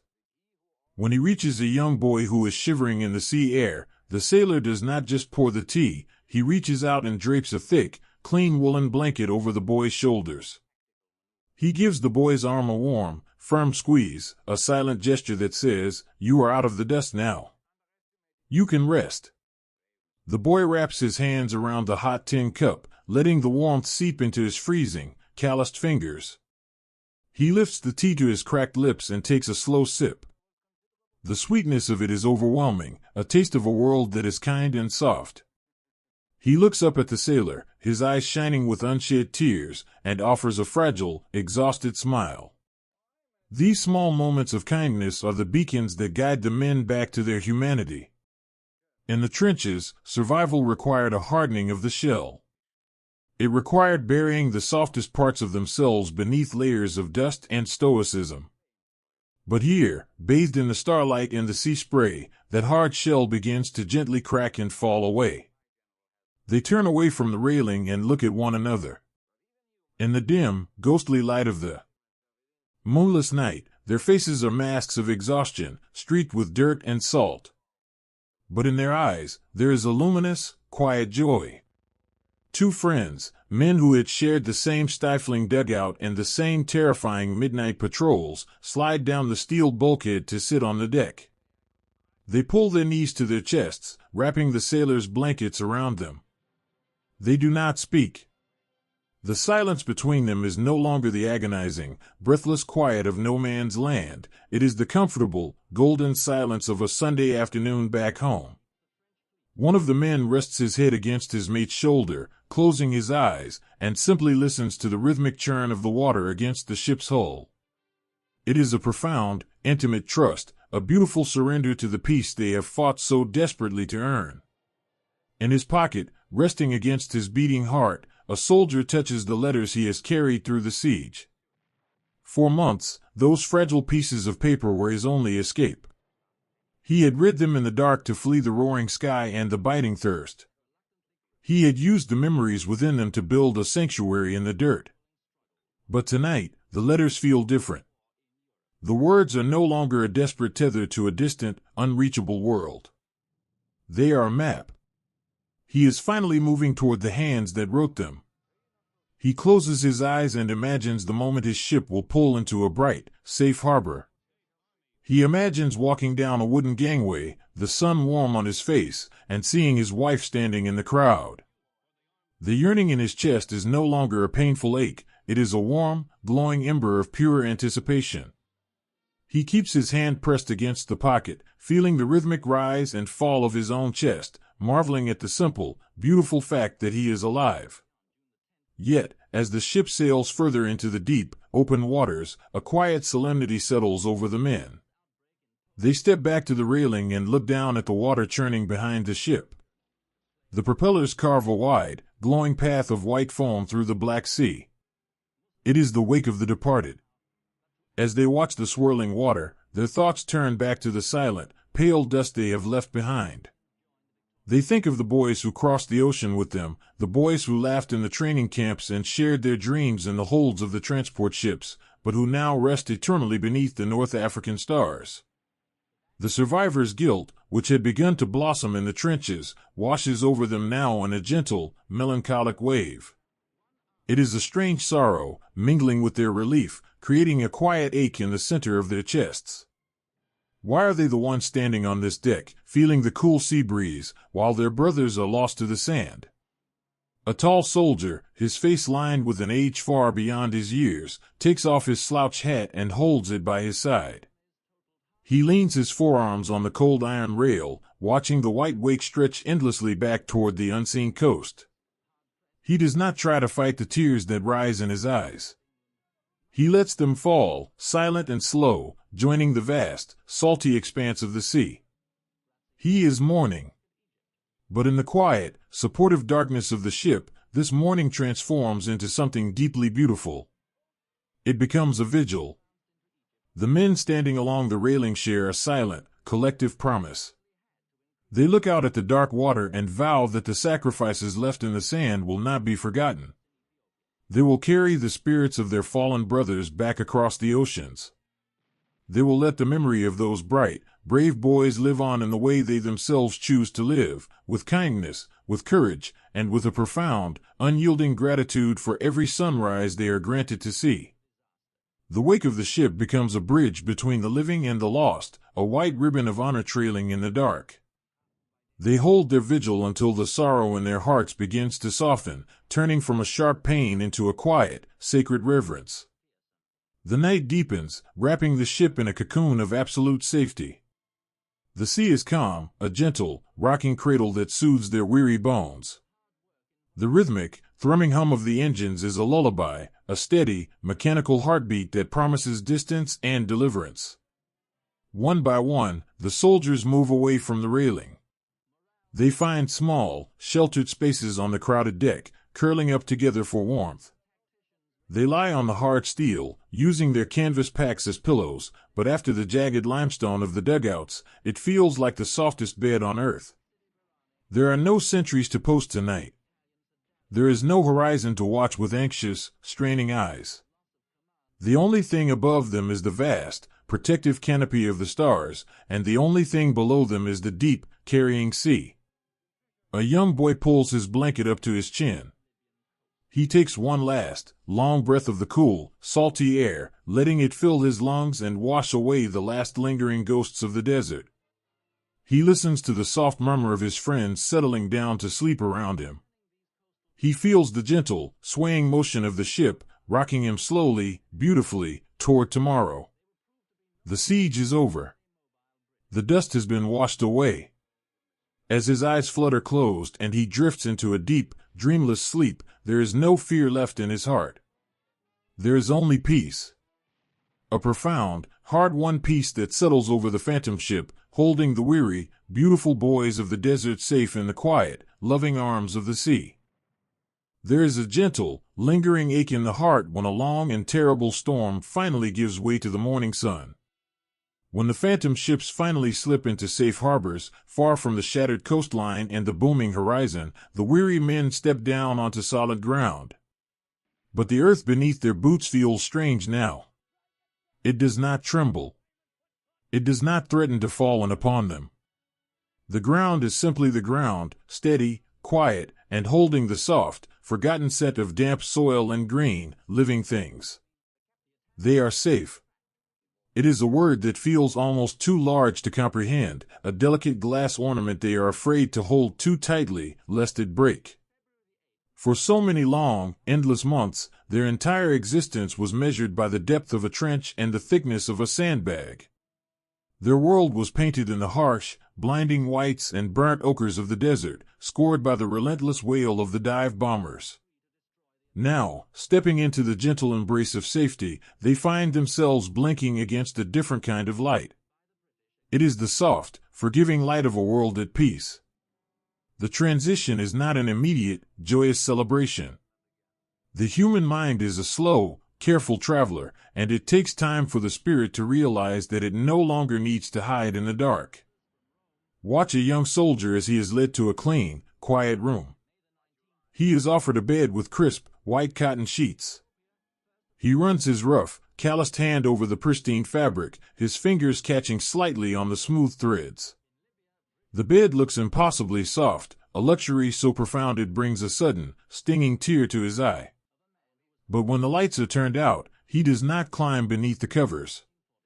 He takes his heavy, scratchy woolen blanket, the one that smells faintly of limestone dust and sea salt, and he curls up on the hard wooden floor next to the bed. He needs the familiar resistance of the floorboards. He needs the grounding weight of his old blanket. The softness of the new world is simply too vast to step into all at once. In the days that follow, they experience the miracles of the ordinary. They stand beneath showers where warm, clean water pours endlessly from a brass nozzle, washing away the pale, chalky dust that has worked its way into the very pores of their skin. They watch the water run dark at their feet, carrying the desert away, circling down the drain until it runs completely clear. They drink cold, sweet milk from glass bottles. They listen to the gentle rustle of leaves in the trees, a sound so delicate and beautiful it feels like a choir singing just for them.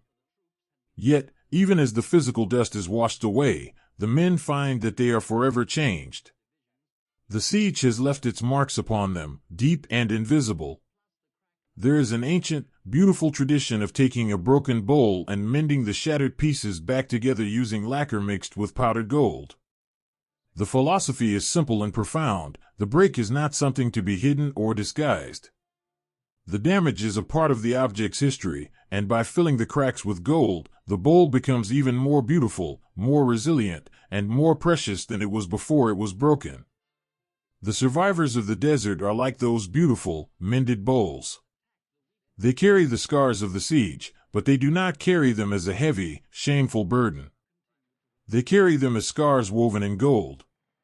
You can see this gold in the quiet, unexpected moments of their new lives. When a sudden, loud noise shatters the afternoon, a heavy door slamming in the wind, or the sharp backfire of an engine on a city street, you will see a man's shoulders instinctively tense. You will see his eyes dart quickly toward the sky, his body bracing for the iron rain that is no longer falling. But then, the gold catches the light. He takes a slow, deep breath.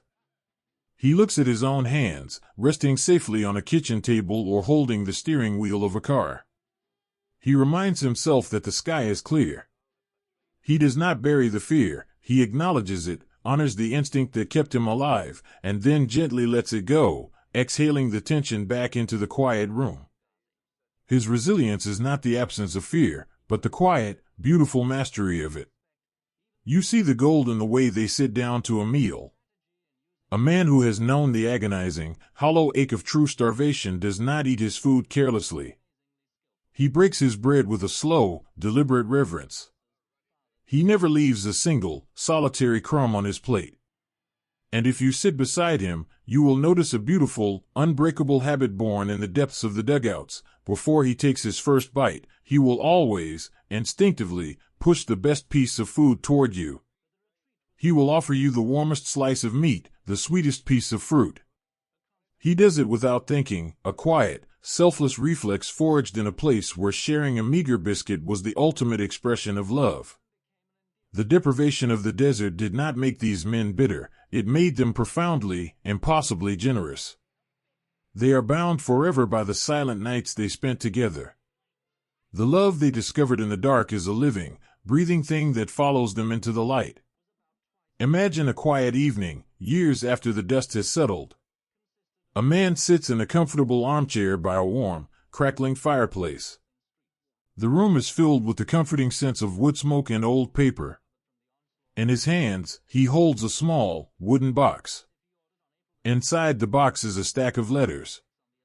They are the very same letters he carried in his breast pocket through the longest, darkest nights of his life.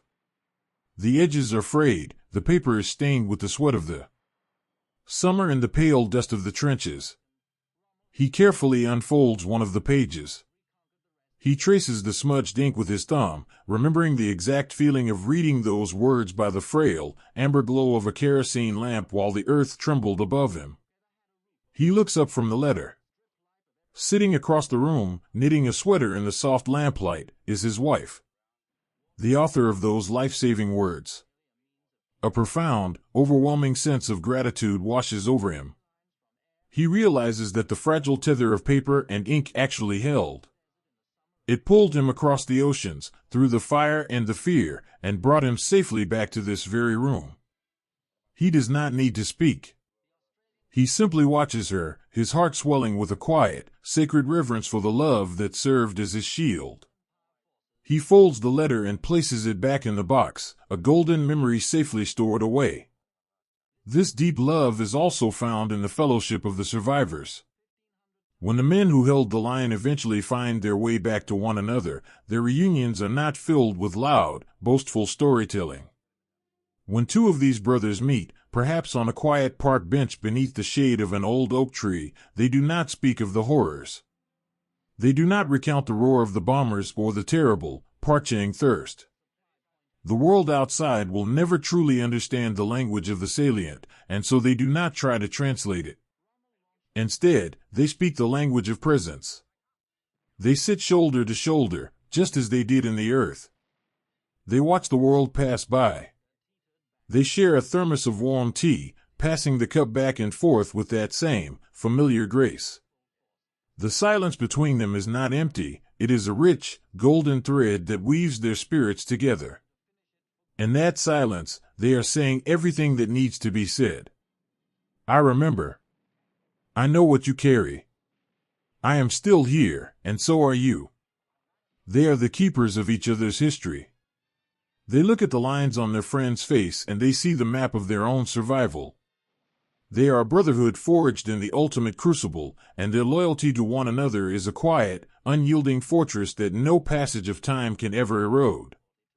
And what of the boys they left behind? The friends who rest forever beneath the starry blanket of the desert? The survivors carry them, too. But they do not carry them as a heavy stone of grief that drags them down.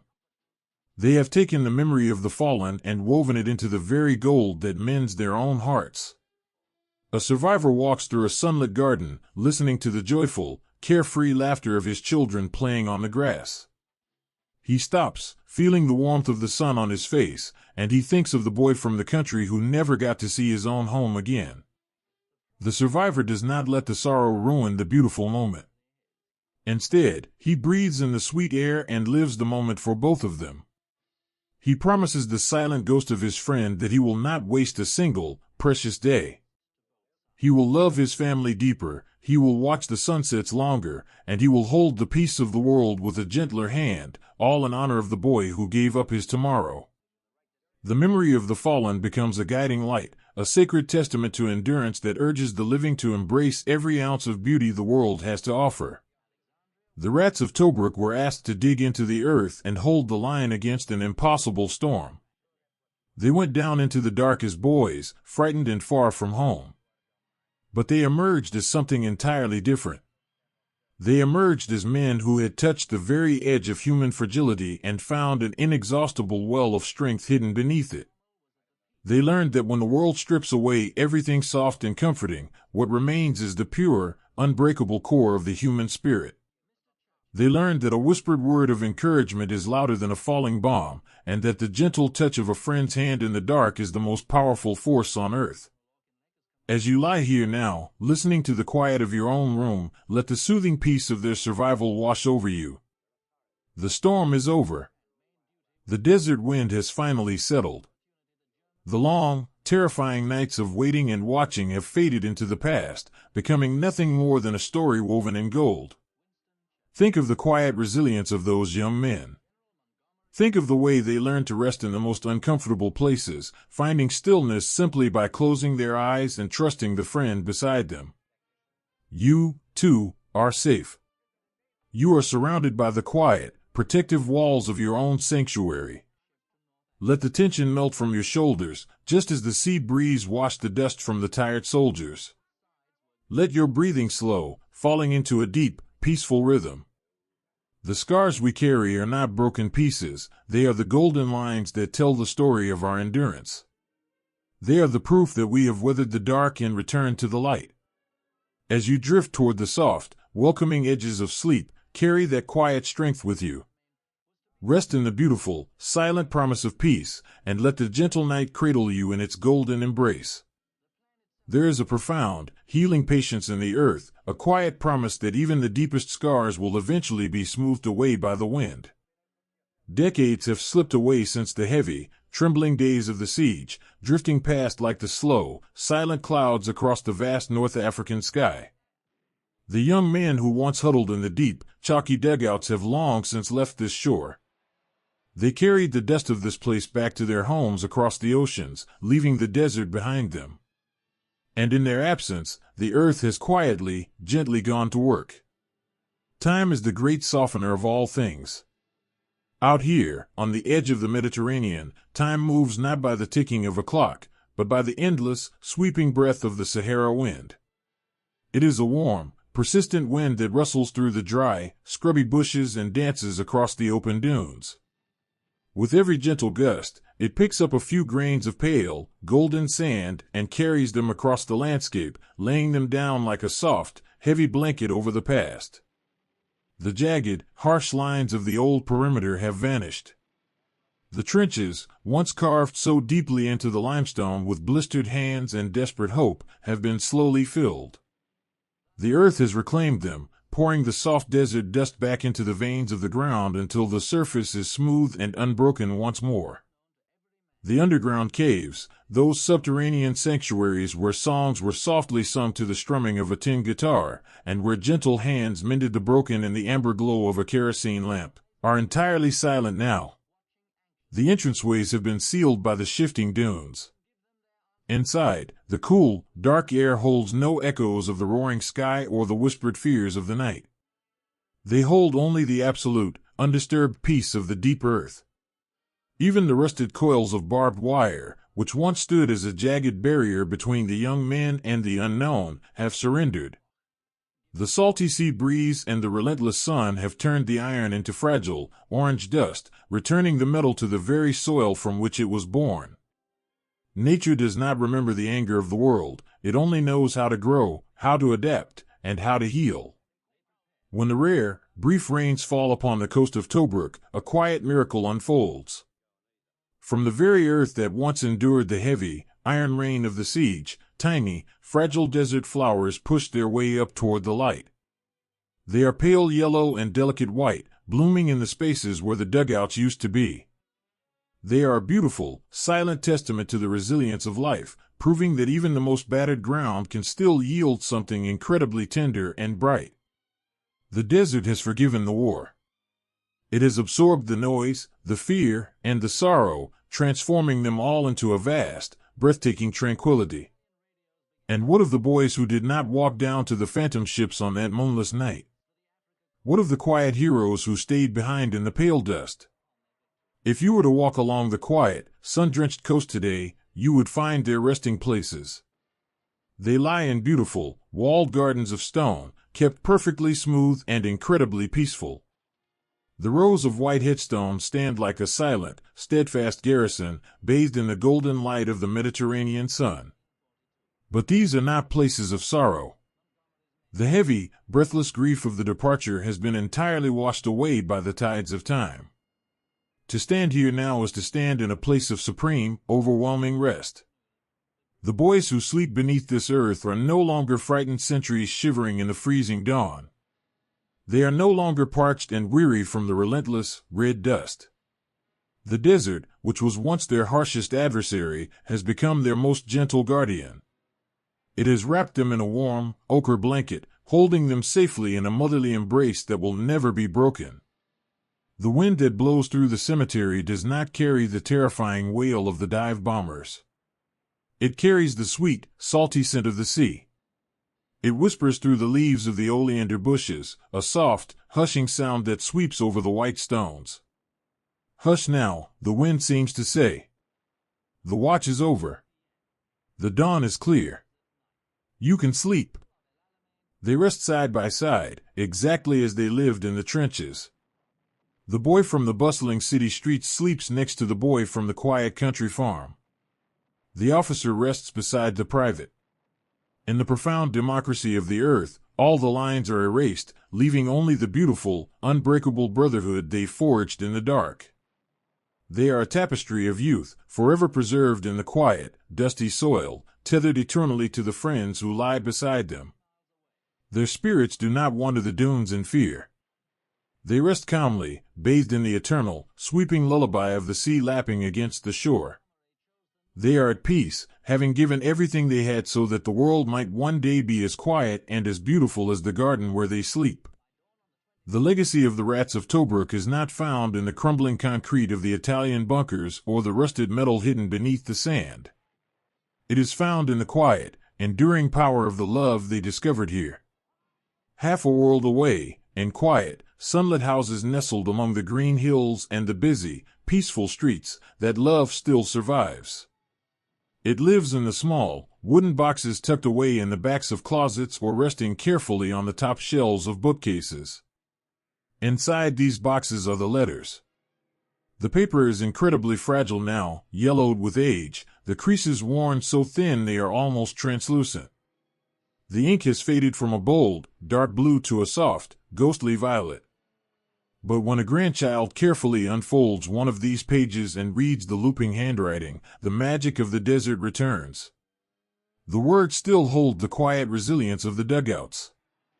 They still carry the profound, protective love of a young man trying to shield his family from his own fear. As the words are read in the peaceful quiet of a modern afternoon, the soldier who wrote them is entirely alive. His courage, his kindness, and his longing for home step right off the page, a golden thread that refuses to be severed by the passage of time. The mateship they forged in the deep earth, the sharing of a single, precious drop of water, the comforting hand on a trembling shoulder in the dark, became a blueprint for how to live. The survivors carried that gentle, selfless devotion back into the world. They built their homes, raised their children, and lived their lives with a quiet, underlying gratitude, knowing the exact weight and value of a peaceful tomorrow. And now, as the day gently draws to a close, the sun begins its final, slow descent over the North African coast.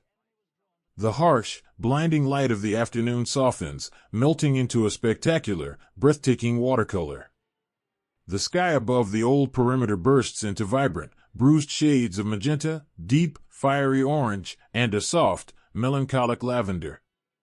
The sea catches the light, turning into a vast, shimmering mirror of liquid gold. It is the hour of transition, the moment when the earth takes a long, slow breath and prepares for rest. The shadows lengthen across the dunes, stretching out like long, comforting arms. The white headstones in the cemetery catch the very last, fading rays of the sun, glowing with a soft, warm luminescence before the twilight finally takes them. The colors in the sky deepen, turning from purple to a rich, velvet indigo. And then, one by one, the stars begin to emerge. They are the exact same stars that the young men of the garrison looked up at all those years ago. They are the same brilliant, scattered diamonds that guarded the moonless nights and guided the phantom ships across the dark water. The stars do not change. They watch over the earth with a cold, steadfast, and incredibly calming light. The desert settles into its eternal slumber. The heat of the day rises from the rocks, dissipating into the cool, crisp night air. The vast, empty expanse of no man's land is nothing but a sea of silver and shadow, completely devoid of danger, completely empty of fear. It is perfectly, beautifully still. As you lie here, listening to the story of these quiet heroes, let the profound peace of the desert wash over you. The trials of the day are behind you. The noises, the worries, and the heavy burdens you have carried are no longer needed. Just as the earth of Tobruk has absorbed the scars of the past and covered them with a blanket of soft sand, you too can let go of your lingering thoughts. Breathe in the quiet. Imagine the cool, salty breeze coming off the Mediterranean Sea, sweeping through your room, gently carrying away the tension in your shoulders, your neck, and your jaw. The boys in the trenches learned that the greatest sanctuary they had was not a physical place, but a state of mind.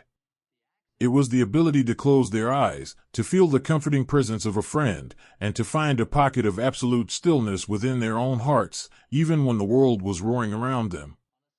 You do not have a roaring world to face. You have only the soft, welcoming embrace of your own bed. Let your breathing slow, matching the long, sweeping rhythm of the desert wind. Let the rise and fall of your chest become as steady and as calm as the ocean waves lapping against the broken stones of the harbor. The heroes of the dust are resting now, sleeping peacefully beneath their blanket of stars. Their duty is done. Their watch is over. And yours is, too. There is nothing more you need to do tonight. There is nothing more you need to hold on to. You can surrender to the heavy, comforting weight of your blankets, just as the earth has surrendered to the night. Allow yourself to drift. Let your mind float away from the shore, out onto the calm, dark waters of sleep. The desert has sung its final lullaby, a soft, whispering song of resilience, of healing, and of an unbreakable, enduring love. Rest calmly, knowing that the morning will come when it is time. But for now, there is only the beautiful, velvet dark, the quiet, steadfast light of the stars, and the deep, eternal peace of a world finally, perfectly at rest.